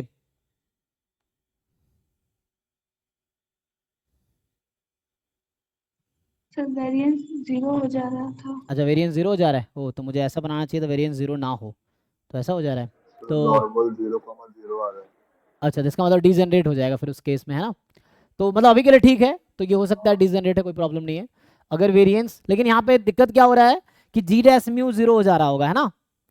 अच्छा तो जी डैश म्यू 0 नहीं होना चाहिए था। ये क्वेश्चन जो मैंने बनाए हैं तो इसमें जी डैश म्यू 0 नहीं होना चाहिए, तो मुझे इसके लिए क्या चेंज करना पड़ेगा? म्यू। अगर मैं म्यू चेंज कर दूं तो काम हो जाएगा। अभी के लिए म्यू चेंज कर दो, मान लो 1 ले लिया म्यू को, सो अब क्या होगा? तो यहाँ भी मुझे चेंज करना पड़ेगा इसके अकॉर्डिंग, 1 नहीं ले सकते मैं। ये क्वेश्चन मैंने खुद ही एक्चुअली फ्रेम किया है तो इसलिए कई बार ना गलती। मान लो 1/3 ले लिया, तो 1/3 लूंगा तो यहाँ पे मुझे क्या लिखना पड़ेगा? 1/3 इंटू 1 माइनस 1/3, 2/3, 2/9। अब सही है? अब बताओ ठीक है? तो उस केस में डिजेनरेट होता, जो आप लोग बता रहे थे सही आंसर है, तो उस केस में डिजेनरेट होगा। लेकिन मैं नॉन ट्रिवियल केसेस, अच्छा नॉर्मल 0 0 आ रहा था ना। अब ठीक है ना? अब देख लो, अब देखो क्या आएगा। सिंपल उसमें फिट करना है। देखो ये है एक root N G of X bar minus G mu. So इसका था कि that will have distribution normal, ये था ना 0, जी डैश म्यू का whole square into sigma square. तो अब क्या बन के आ जाएगा? उसको पुट कर लो अब जी डैश म्यू। 0,36। हाँ तो अब ठीक है। जैसे अब यहाँ से जी एक्स जो फंक्शन होगा ये बताएगा क्या लेना है तुम्हें। So X minus X into 1 minus X हो जाएगा। सो मतलब X minus X square. So जी डैश एक्स निकाल लोगे यहाँ से तो ये 1 माइनस 2x। शुरू में मैंने 1/2 दे दिया था तो ऐसा दे दिया कि ये 0 हो गया। 0 नहीं होना चाहिए जनरली, तो यहाँ पे अब रख दो इसको, तो जी डैश म्यू, तो यहाँ पे आ जाएगा 0, तो ये आ गया। अब अलग अलग ऑप्शन, मान लो 0 कॉमा लिख दिया 1/4, कोई लिख देगा 0 1, है ना? ऐसा लिख सकता है। नॉर्मल 0 और मान लो 4 लिख दिया। और क्या आंसर आया? नॉर्मल 0 31 1/36। 36। सर 1/36। बाकी लोग देख लीजिए। तो इस तरह से है, जैसे ये हो गया। ये मैं समझ आ रहा सबको या मैं करके दिखाऊं? तो इसमें सिंपली क्या है, हाँ सर यही आया। मतलब ये कुछ है नहीं ना खास, बस आपको ये अप्लाई करना है एक्चुअली। तो just you have to apply this कि जी डैश म्यू क्या आएगा। सो जी डैश म्यू, म्यू तो मेरा वहाँ पे 1/3 है, तो g dash mu 1 minus 2 mu हो जाएगा। So 1 minus 2 into 1/3, so 1 minus 2/3 जो कि 1/3 हो गया। सो जी डैश म्यू का स्क्वायर कितना आएगा? तो 1/9 हो गया। सो जी डैश म्यू का स्क्वायर इंटू सिग्मा स्क्वायर कितना आएगा? तो सिग्मा स्क्वायर 1/4 था तो 1/36 हो जाएगा। ठीक है? तो ये थ्योरम है, ये तो थ्योरम का स्टेटमेंट है, तो उससे आ जाएगा। और जी क्या लिया आपने वो, ठीक है? तो ये कहीं ना कहीं सेंट्रल लिमिट थ्योरम और उस पर बेस्ड क्वेश्चन है। तो एक क्लास में सिर्फ क्वेश्चंस कराऊंगा, अभी के लिए मैं थोड़ा आगे बढ़ता हूँ थ्योरी में।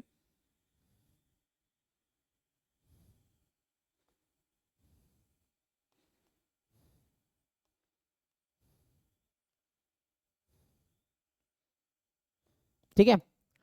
अगला कॉन्सेप्ट अभी मैंने क्या डिस्कस किया? अभी मैंने ये बताया आपको कन्वर्जेंस इन डिस्ट्रीब्यूशन का क्या डेफिनेशन है, एक दो थ्योरम्स लिखे उस पर, और हमने फिर सेंट्रल लिमिट थ्योरम का स्टेटमेंट लिखा है।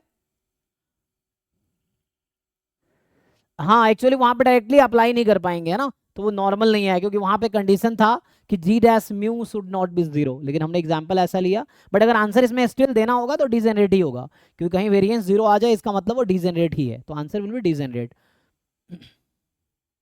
Sir degenerate at what point? हाँ आप सोचो degenerate what point? Mean point. कहीं भी कोई डिस्ट्रीब्यूशन डिजेनरेट होता है मीन पे, तो मीन इसका कितना था? 1/2। नहीं नहीं इसका मीन नहीं, जो कन्वर्ज किया था वो कहाँ पे कन्वर्ज किया था? 0 पे ना। नॉर्मल 0 0 हो गया था, तो 0 पे। नॉर्मल 0 3 24 आ रहा है, कैसे इतना कैसे आ गया? एक बार चेक करो, यहाँ सही लिखा ना मैंने ये? आपने जी डैश एक्स नहीं निकाले होंगे, आपने जी एक्स निकाल दिया, जी डैश एक्स है ना, आपने जी डैश एक्स नहीं लिखे होंगे, चेक कीजिए, है ना।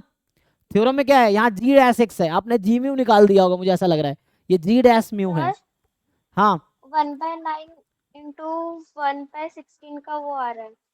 16 क्यों, हमने सिग्मा स्क्वायर 1/4 रखा हुआ है, और ये सिग्मा स्क्वायर बाहर है ना, ये जस्ट इसका स्क्वायर है और सिग्मा स्क्वायर बाहर है, ठीक है ना। देखिए जस्ट सिग्मा स्क्वायर बाहर है।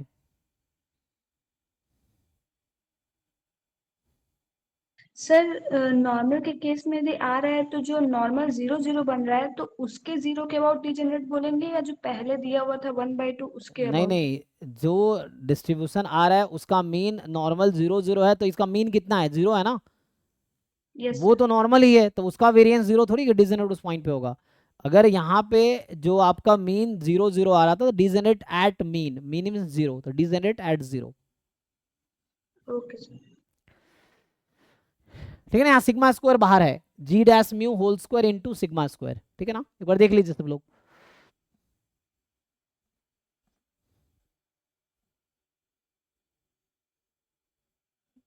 जी जी जी, तो वो ऐसे भी। अब आते हैं अगला टॉपिक में, अगला आते हैं ना, डेफिनेशन स्टार्ट करता हूँ। अभी मैंने क्या बताया आपको, तो अभी हमने जस्ट डिस्कस किया है ना, convergence in distribution and central limit theorem का स्टेटमेंट बताया आईडीए केस में। अगला बचता है ये कन्वर्जेंस इन प्रोबेबिलिटी, ये क्या है, सो मैं जस्ट इसका डेफिनेशन लिखता हूँ अभी, कन्वर्जेंस इन प्रोबेबिलिटी, है ना। So convergence in probability, convergence in distribution था तो वहाँ सीडीएफ के हेल्प से हम डिफाइन कर रहे थे, कन्वर्जेंस इन प्रोबेबिलिटी है, प्रोबेबिलिटी की हेल्प से आएगा, है ना। हालांकि वहाँ भी तुम प्रोबेबिलिटी लिख सकते हैं जो यहाँ पे मैंने डिफाइन किए हैं, तो यहाँ हम लोग प्रोबेबिलिटी भी तो लिख सकते हैं एक्चुअली, ये क्या है ना, इसको अगर तुम लिखोगे ठीक से, so this is nothing but, इसको हम ऐसा भी तो लिख सकते थे ना, limit n tends to infinity probability xn less than equal to x, probability capital X less than equal to x, यही तो है। क्योंकि सीडीएफ का डेफिनेशन एक्चुअली क्या होता है, यही तो होता है, सीडीएफ डेफिनेशन ये है, at all points x at which fx is continuous, है ना, उस पॉइंट पे एटलीस्ट लिमिट एग्जिस्ट करनी चाहिए। तो यहाँ पे मतलब सीडीएफ ही है, सीडीएफ के टर्म में, डिस्ट्रीब्यूशन मतलब सीडीएफ के टर्म में। अब हम बात करें कन्वर्जेंस इन प्रोबेबिलिटी, है ना, so it is convergence in probability. So ये कह रहा है कि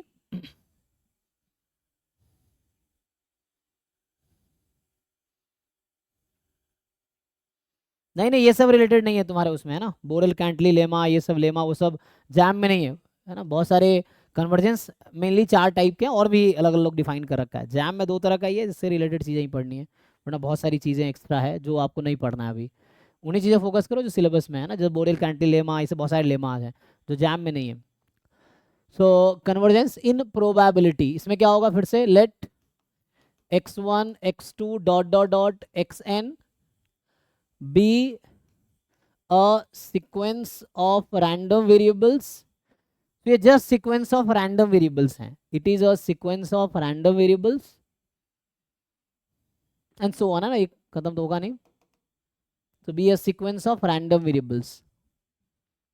सो ये ऐसा लिखूं कि this sequence of random variables converges in probability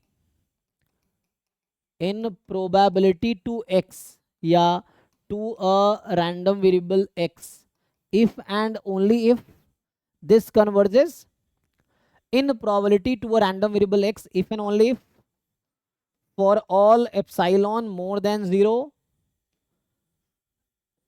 limit n tends to infinity probability mod xn minus x less than epsilon this will be 1, है ना, या कन्वर्सली दैट इज, अब ऐसे भी लिख सकते हैं दैट इज, तो इसी को ऐसे भी लिख सकते हो that is for all epsilon more than 0, इसी को दूसरे तरीके से limit n tends to infinity probability mod xn minus x more than equal to epsilon, this probability will be 0। Check कर लीजिए एक बारी, ठीक है। सो लेस देन एप्सिलॉन है तो 1 आएगी। इसका एक्चुअल मीनिंग क्या है, वैसे आउटकम्स जिसके करस्पॉन्डिंग है ना, इसको अगर ऑल मैं एक्सप्लेन करूं, सो हम इसको लिखते कैसे हैं, so we write it as, और हम इसको लिखते हैं, ये डेफिनेशन है जो आपको याद रखना है। So we write it as xn converges in probability to x, वहां d लिख रहे थे डिस्ट्रीब्यूशन, यहाँ p लिखेंगे प्रोबेबिलिटी।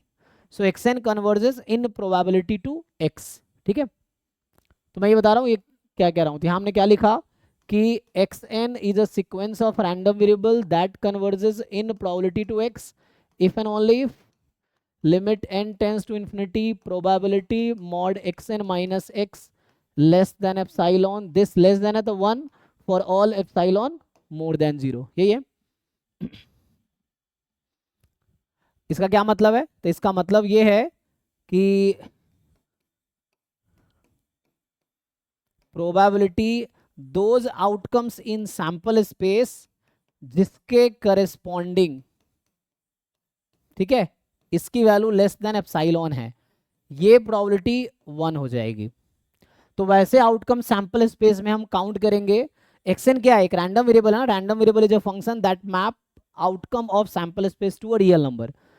तो एक्सएन ओमेगा का कोई, ओमेगा क्या है, सैंपल स्पेस का एलिमेंट है। तो वैसे आउटकम को आप काउंट कलेक्ट करेंगे सैंपल स्पेस में से, जिसके एक्सएन की कोई रियल नंबर वैल्यू आएगी और इसकी भी कोई रियल नंबर। एक्सएन एक अलग रैंडम वेरिएबल है, एक्स एक अलग रैंडम वेरिएबल है, दोनों डिफरेंट रैंडम वेरिएबल है।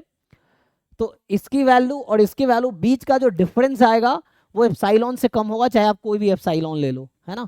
सो मतलब पॉइंट वाइज कन्वर्जेंस टाइप का हो गया ना, मतलब ईच पॉइंट पे आप एक एक आउटकम देख रहे हो सैंपल स्पेस का, फिर आप वैसे आउटकम कलेक्ट कर लोगे और उसकी प्रोबेबिलिटी निकालोगे तो 1 आ जाएगी। तो ऑलमोस्ट ऑल सैंपल स्पेस के सारे आउटकम इसको सेटिस्फाई करेंगे, तभी तो प्रोबेबिलिटी 1 आएगी। तो ये डेफिनेशन है एक्चुअली।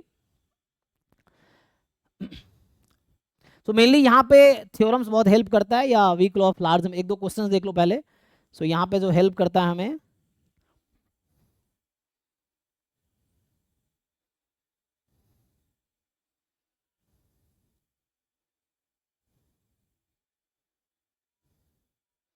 अच्छा यहाँ पे तुम वो, जैसे ये सीक्वेंस ऑफ रियल नंबर वाला केस नहीं है कि वहां वो कह रहे थे कि for all epsilon more than 0 there exist m such that xn है ना an minus l less than epsilon, वैसा नहीं है।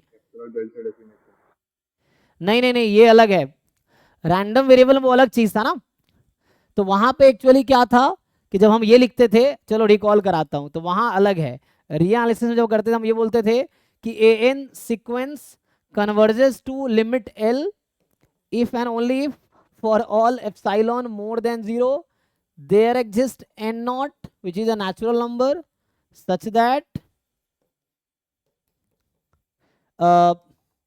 तो वहां पे लिमिट इसमें नहीं आता, यहाँ पे लिमिट लगा हुआ है n टेंस टू इंफिनिटी, जब n लार्ज होगा उसके लिए बात कर रहा है। सच दैट कि वहां पे था कि mod an minus l less than epsilon for all n more than equal to n not. तो यहाँ पे हो क्या रहा है एक्चुअली, ये आपका समझ सकते हो कि हाँ दिस इज एक्चुअली, ये हम लोग सैंपल स्पेस के आउटकम्स ले रहे हैं। जब n बहुत लार्ज है तो xn के लिए, तो दिस ये डेफिनेशन अलग है और ये डेफिनेशन अलग है, दोनों बहुत डिफरेंट है ना। यहाँ हमारा कोई m एग्जिस्ट नहीं किया है, there does not exist m, वैसा नहीं। सो दिस डेफिनेशन ये डिफरेंट है, वो डिफरेंट है। बट ये ऐसा कह सकते हैं कि मान लो ये एक sequence of random variable, let's say इसका नाम अगर आप an टाइप का रख दो, अगर ऐसा हो रहा है तो लिमिट उसकी 1 आएगी, उस तरह समझ सकते हो अगर ऐसा आप समझोगे तो, है ना, कि हम लोग लिमिट निकाल रहे हैं n tends to infinity this. Sir हम जो थ्योरम से पढ़ रहे हैं उसका रियल लाइफ में यूज क्या है? हाँ अभी समझ आएगा, अभी तुम बच्चे हो, रियल लाइफ में यूज करने के लिए थोड़े बड़े हो जाओ, पहले थ्योरेटिकली अपने आप को थोड़ा स्ट्रांग बनाओ, उसके बाद जब है ना, जब उस तरह के लेवल हो जाएंगे तो खुद ही तुम्हें समझ आएगा कि यूज क्या है। जो दुनिया चेंज हो रही है ये सब उसी वजह से चेंज हो रही है, तभी तुम उस लेवल पे पहुंचे नहीं हो कि तुम मुझे समझ सको कि इसको कहाँ यूज करना है। तो उसके लिए भी थोड़े बड़े होना पड़ेगा तुम्हें, और है ना, तो इसको ठीक से पूरा समझो, फिर आगे जाके यूज होगा। मतलब अभी तुम यूज नहीं कर सकते ना, यूज तो है ही। जैसे तो कोई भी तुम इसका बुक उठाओ जहाँ पे ये टॉपिक स्टार्ट करता है, इंट्रोडक्शन में सब लिखा होता है कि कहाँ यूज कर रहे हैं ना। तो ये लार्ज सैंपल थ्योरी का पार्ट है जहाँ सैंपल साइज बहुत लार्ज है, तो उसमें ये सब चीज़ मैं कह रहा हूँ, कोई भी चीज़ जो प्रैक्टिकली एग्जिस्ट करती है वो पहले थ्योरेटिकली एग्जिस्ट की है। ऐसे बोलते हैं ना मोटिवेशनल कोट में कि जो दुनिया में चीज़ें एग्जिस्ट करती है वो पहले दिमाग में, पहले है ना, मतलब चीज़ें दो बार होती है ना, एक बार दिमाग में होती है फिर रियलिटी में होती है। तो वैसी वाली चीज़ जो दुनिया में तुम्हें एप्लीकेशन दिख रहा है वो पहले थ्योरेटिकली हुआ है, तो वही हम थ्योरेटिकली देख रहे हैं। और वो थ्योरेटिकली जब तुम्हें ठीक से समझ आएगा तो उसको तुम अप्लाई कर पाओगे, या लोगों ने अप्लाई करके आज दुनिया इतना चेंज हो रहा है, ये सिर्फ इसलिए चेंज हो रहा है कि थ्योरेटिकली बहुत सारी चीज़ें डेवलप्ड है, जिसको वो यूज़ करके उसको एप्लीकेशन निकाल के दुनिया इतना ना, अभी कितना जमाना लगातार कितना चेंज हो रहा है, पिछले 10-20 साल में इतने चेंजेस हुए हैं इस वर्ल्ड में टेक्निकली, जितने पिछले 100-200 साल में नहीं हुए थे। मतलब पिछले सिर्फ 10-20 साल की बात कर रहा हूँ ना, 100-200 साल में जितने चेंजेस नहीं हुए उतने पिछले 10-20 साल में सिर्फ हुआ है। कि उसकी वजह ये कि इतनी सारी रिसोर्सेज थ्योरेटिकली डेवलप हुई जिसको लोग अप्लाई करके अब नई नई चीज़ें बना रहे हैं, है ना, वैसा है। तो उसके लिए पहले आपको थ्योरेटिकली चीज़ें समझना पड़ेगा, है ना। जैसे इसका यूज़ क्या है, जैसे यहाँ से चांद का डिस्टेंस कितना है, कौन गया, तुम गए हो कभी, तो कैसे तुम्हें पता है, एक साइंस वाली बुक कैसे लिखता है कि यहाँ से सूरज का डिस्टेंस कितना है, मतलब कोई है जो आज सूरज पे गया हो, फिर वो मतलब वो एक लेके गया हो कोई मीटर कि भाई नाप रहा है इतना किलोमीटर है, ऐसा कोई गया आज तक सूर्य पे। लेकिन तुम्हारे साइंस की किताब में लिखा हुआ है ना कि यहाँ से सूर्य की दूरी इतनी है, किसने लिख दिया, ये कैसे लिख दिया, ये सब थ्योरेटिकली तो डिसाइड किया गया है, और थ्योरेटिकली ऐसे तुक्के तो लगाए नहीं गए हैं, उसके लिए साइंटिफिक वजह है थ्योरेटिकली, है ना, उसके लिए यही थ्योरीज हैं जहाँ पे उसको अप्लाई किया गया है। सो ऐसी चीज़ें हैं, तो वो तुम्हें अभी धीरे धीरे समझ आएगा जब आगे बढ़ोगे या यूज़ करोगे तब। तो अभी चूंकि हमारा कोर्स का रिक्वायरमेंट सिर्फ थ्योरेटिकल ही है, तो हम लोग एप्लीकेशन वाले पार्ट पे ज़्यादा डिस्कस नहीं करेंगे, ये है। एनीवे तो मैं कह रहा हूँ ये सीक्वेंस का कन्वर्जेंस था, ये अलग है, यहाँ हम प्रोबेबिलिटी के कन्वर्जेंस की बात कर रहे हैं। So we are saying that कि those outcome of sample space, एक दो एग्जांपल देखो फिर समझ आएगा, हालांकि इसमें बहुत ज़्यादा डिफिकल्टी नहीं है, एग्जाम में जो भी क्वेश्चन आते हैं यही लिखा होता है, तुम्हें बस ये पहचानना होता है कि इसका मतलब ये है, और ये कंसिस्टेंट एस्टिमेटर में यही आएगा। तो यहाँ एक weak law of large number theorem है जो हमें हेल्प करता है क्वेश्चन को इजिली सॉल्व करने में, ठीक है। जैसे अच्छा अभी के लिए मैं तुम्हें एक क्वेश्चन लिखता हूँ, जैसे मान लो एक क्वेश्चन है, जस्ट इसका डेफिनेशन वेरीफाई करने के लिए, कि मान लो एक क्वेश्चन है कि लेट x1 x2 xn, या सिंपली ऐसा लिख दूं कि xn is a sequence of random variable जो हमारे पास जिसका डिस्ट्रीब्यूशन है बर्नौली 1/n, है ना, बर्नौली मतलब बाइनोमियल 1,1/n। ये आइडेंटिकली यहाँ इक्वल लिख रहा हूं ना, तो ये आइडेंटिकली डिस्ट्रीब्यूटेड है, वहां कन्वर्जेंस लिख रहे थे, ये था आइडेंटिकली डिस्ट्रीब्यूटेड, ये है कन्वर्जेंस इन डिस्ट्रीब्यूशन, दोनों का मीनिंग अलग अलग है, ठीक है ना। तो अभी मैं लिख रहा हूँ कि xn का डिस्ट्रीब्यूशन ये है, तो अगर तुमसे पूछे कि xn converges in probability to x, तो ऐसा x क्या है, तो मैं तुम्हें बस अभी के लिए बता देता हूँ कि जस्ट प्रूव करके मैं बता देता हूँ कि यहाँ पे जो xn होगा दैट विल कन्वर्ज, सो मैं तुम्हें बता रहा हूँ कि xn converges in probability to 0, कैसे, या मैं बोलूँ प्रूव करो, चलो अभी के लिए जस्ट प्रूव दैट, ये वाला पार्ट है। तो question is prove that this, अभी के लिए जस्ट इतना लिख दिया मैंने कि xn converges in probability to 0, उसको मैं कैसे प्रूव करूंगा, तो x की जगह 0 आ गया, तो मतलब constant random variable is a degenerate random variable, तो x बराबर 0 आ गया, ठीक है। सो ठीक है यहाँ पे, तो देखो इसको प्रूव कैसे करेंगे, तो डेफिनेशन क्या कहता है, मुझे क्या प्रूव करना पड़ेगा, so limit n tends to infinity probability xn minus x less than epsilon, यही है, या मोर देन एप्सिलॉन करना, मोर देन कर लो, तो लेस देन एप्सिलॉन क्या आएगा, so this is actually limit n tends to infinity probability mod xn less than epsilon, तो इसका मतलब हुआ कि limit n tends to infinity probability xn between minus epsilon to plus epsilon, ये कितना आएगा।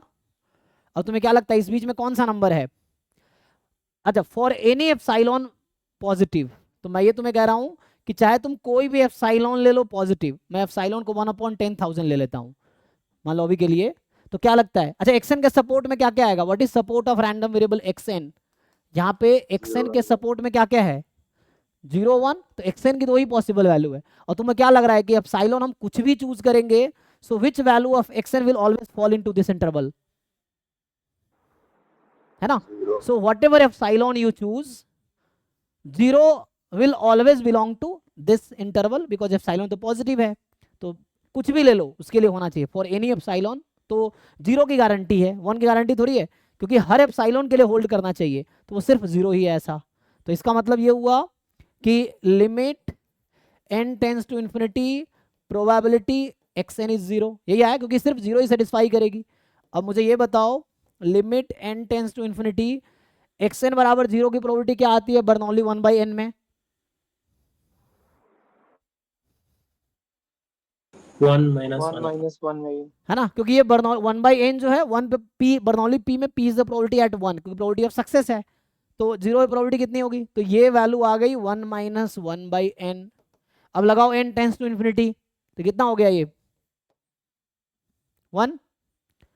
तो हमने क्या किया xn माइनस x, यहाँ x डिजेनरेट रैंडम वेरिएबल है एट 0, कांस्टेंट रैंडम वेरिएबल मतलब डिजेनरेट रैंडम वेरिएबल जो एक ही पॉइंट पे पूरा मास है। सो ये 0 है, मतलब x बराबर 0 है, x का मतलब डिजेनरेट एट 0। सो ये प्रूफ हो गया, दिस इज द प्रूफ। यही प्रूफ करना होता है ना कि xn minus x less than epsilon, this limit should be equal to 1 for any epsilon more than 0। तो यहाँ हमने वो कंडीशन यूज किया है, सो हो गया प्रूफ। तो यहाँ से ये प्रूफ हो गया कि xn will converge in probability to 0। But इतना करना नहीं पड़ेगा ना, बहुत सारे तरीका हमारे पास थ्योरम्स हैं जिससे आ जाएगा। तो जैसे एग्जांपल के लिए मैं अगर अभी लिख दूं, जैसे अगर तुमसे पूछूं कि बताओ इसी में एक तो ये है क्या xn कन्वर्ज करता है इन डिस्ट्रीब्यूशन टू 0, ये तो हमने किया था कल के क्लास में, ये भी क्वेश्चन किया था, ये ट्रू था कि नहीं चेक करो। अगर xn का CDF लिखोगे, और मैंने कल ये क्वेश्चन सॉल्व कल ही स्टार्ट किया था ना टॉपिक, हाँ कल ये क्वेश्चंस किया था, चेक करो। मैं पूछ रहा हूं तुमसे ऑल्सो क्या limit n tends to infinity CDF of xn किसके इक्वल आया था, याद है? या अभी लिख लो, डिजेनरेट 0। हाँ ये आया था ना 0 when x less than 0 and 1 when x more than equal to 1, कल लिखा था, sorry more than equal to 1 0। So इसका मतलब है कि x का जो डिस्ट्रीब्यूशन है ना, ये क्या लिख रहा हूँ, this is the CDF of x, this is the CDF of x। तो यहाँ से ये समझ आया कि x इज डिजेनरेट एट 0, इसका मतलब x इज इक्वल टू 0 की प्रोबेबिलिटी 1 है, मतलब x इज 0 एक्चुअली, ठीक है। और एक थ्योरम क्या कहता है कि थ्योरम सेज, अभी के लिए मैं हालांकि ना बहुत ज़्यादा थ्योरम लिखना नहीं चाहता हूँ, आगे अभी अगले क्लास में इसको मैं एक्सप्लेन करूंगा। तो जैसे अभी के लिए जस्ट ये थ्योरम है कि if xn converges in probability to x, then xn will surely converge in distribution to x।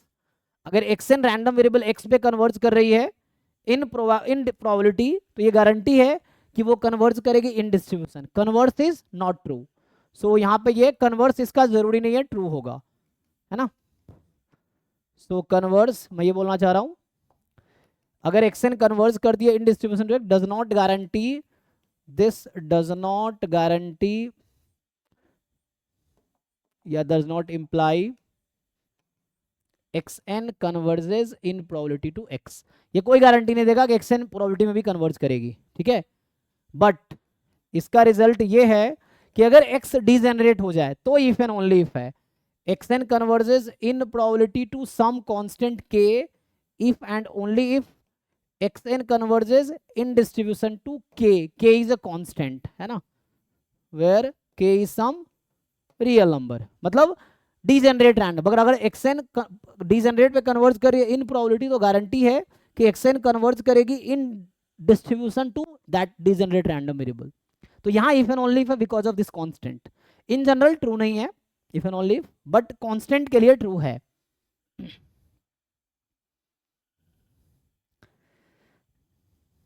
हालांकि बहुत सारे रिलेशनशिप है जो कि मुझे लगता है अगले क्लास में एक क्लास और इस पर डिस्कस करना पड़ेगा।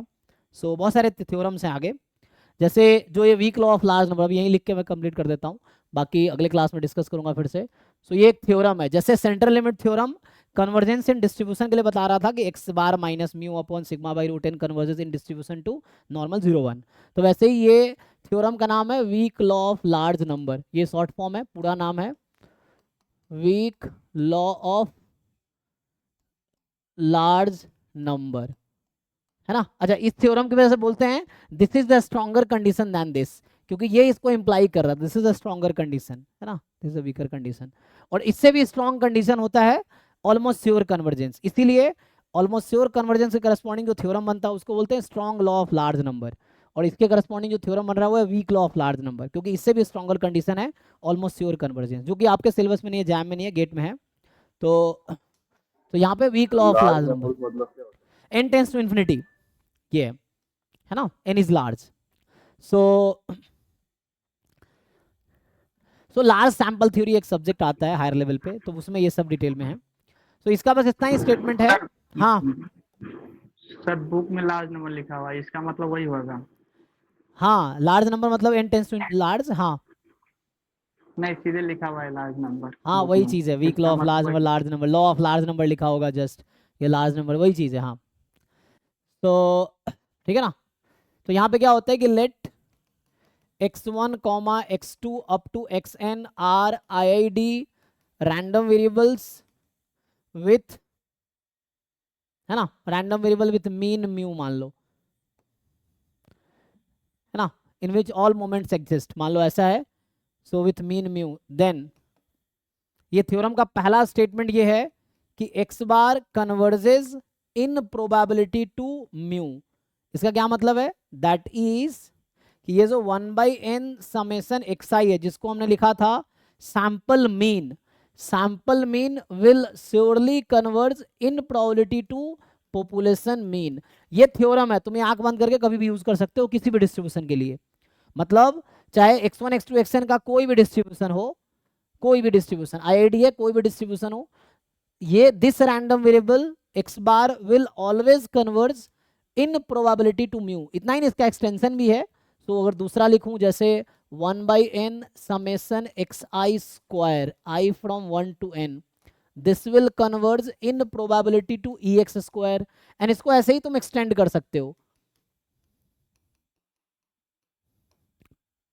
Converge in probability to ex cube and so on, चलता रहेगा। मान लो एक पॉइंट लिख दिया कि 1/n समेशन xi की power r i from 1 to n will converge in probability to e of x raise to power r, ये है, ठीक है।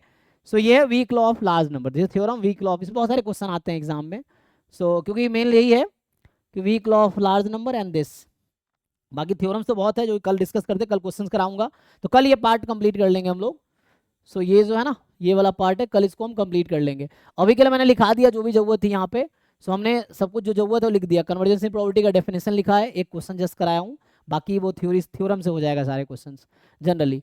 कन्वर्जेंस इन डिस्ट्रीब्यूशन, क्योंकि जितने क्वेश्चंस आते हैं वो इन्हीं दोनों पे आते हैं, weak law of large number and central limit theorem, बस तुम्हें इसको यूज करना होता है। कुछ क्वेश्चन है कि जो कि इन डेफिनेशंस पे आ जाएगा, कन्वर्जेंस इन प्रोबेबिलिटी पे आ जाएगा, या कन्वर्जेंस इन डिस्ट्रीब्यूशन, ज्यादातर question weak law of large number या सेंट्रल लिमिट थ्योरम पे आते हैं। क्वेश्चन आते ही हैं, पक्का है ना, 2-3 क्वेश्चन इस पार्ट से आएगा ही हर बार, कम से कम, है ना, 2 क्वेश्चन तो आते हैं। सो ये चीज़ है यहाँ पर, ठीक है।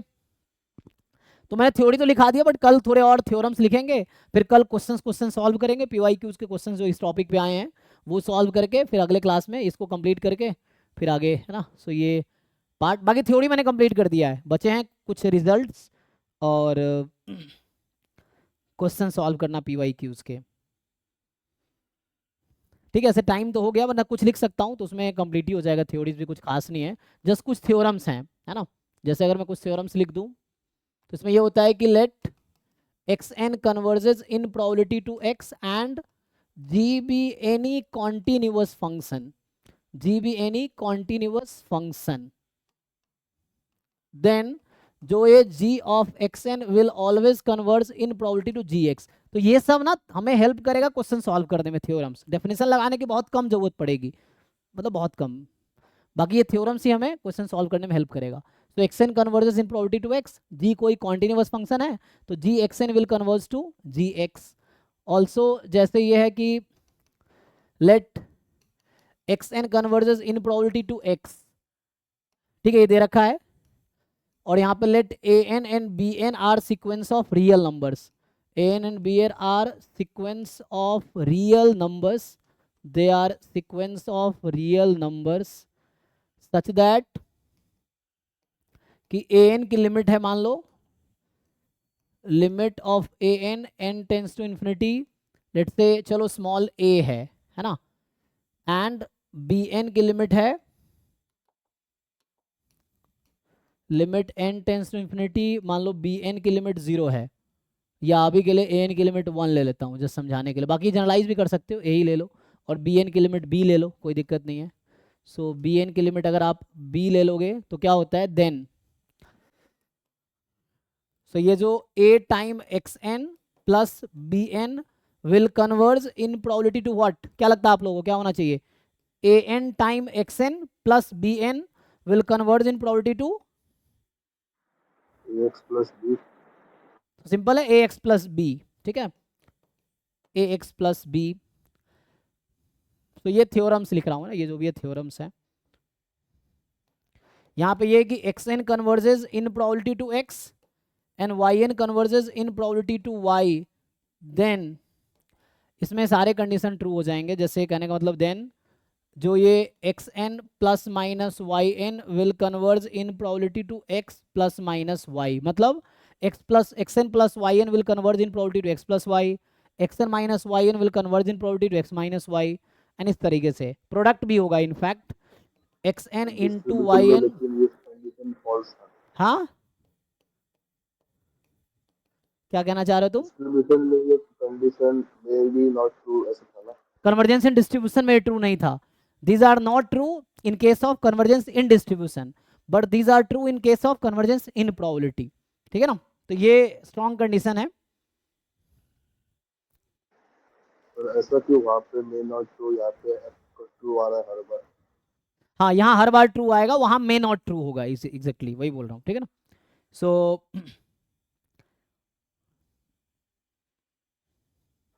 सर मैं पूछा था कि यहाँ पे हमेशा ट्रू कैसे आएगा, वहाँ पे मे नॉट ऐसा कंडीशन क्यों आ रहा है। एक मिनट, इसमें ना जैसे देखना पड़ता है, एक तो ये पहला तो ओके है, दूसरे वाले में रेस्ट्रिक्शंस के साथ है। क्या रेस्ट्रिक्शन, अभी इसकी तो गारंटी है, इसका मैं लिखता हूँ नेक्स्ट क्लास में ना, अभी इतना लिखो, इतना काफ़ी है, बाकी दूसरे वाले में थोड़े रेस्ट्रिक्शंस हैं, मतलब एक कांस्टेंट हो जाए तो ठीक है, कांस्टेंट पे ओके है,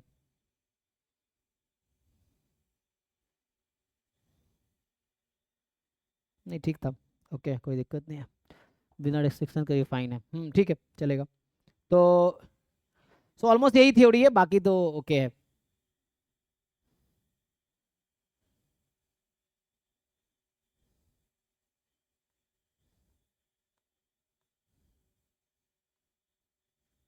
थ्योरम मतलब थ्योरीज इतना ही है, थ्योरीज कंप्लीट हो, कल मैं क्वेश्चंस करवा दूंगा, ठीक है ना। सो थ्योरीज यही है, दिस आर ऑल ओनली, बाकी कन्वर्जेंस ऑलमोस्ट श्योरली हमारे पास नहीं है और कन्वर्जेंस इन मीन हमारे पास नहीं है। सो जो थ्योरीज है वो हमने कंप्लीट कर लिए, बचा क्वेश्चंस करना। सो कल हम लोग सिर्फ क्वेश्चन सॉल्व करेंगे, तो कल हम लोग जितने भी लिमिट थ्योरम के क्वेश्चन है असाइनमेंट भेज दूंगा, या है असाइनमेंट भेज देना ग्रुप में, और उस पर भेज जितने क्वेश्चन है लिमिट थ्योरम का जो ग्रुप में मिले असाइनमेंट भेज दो ड्राइव से, और कल हम लोग इस पर क्वेश्चन सॉल्व करेंगे, ठीक है। अभी यहीं स्टॉप करते हैं, थैंक यू।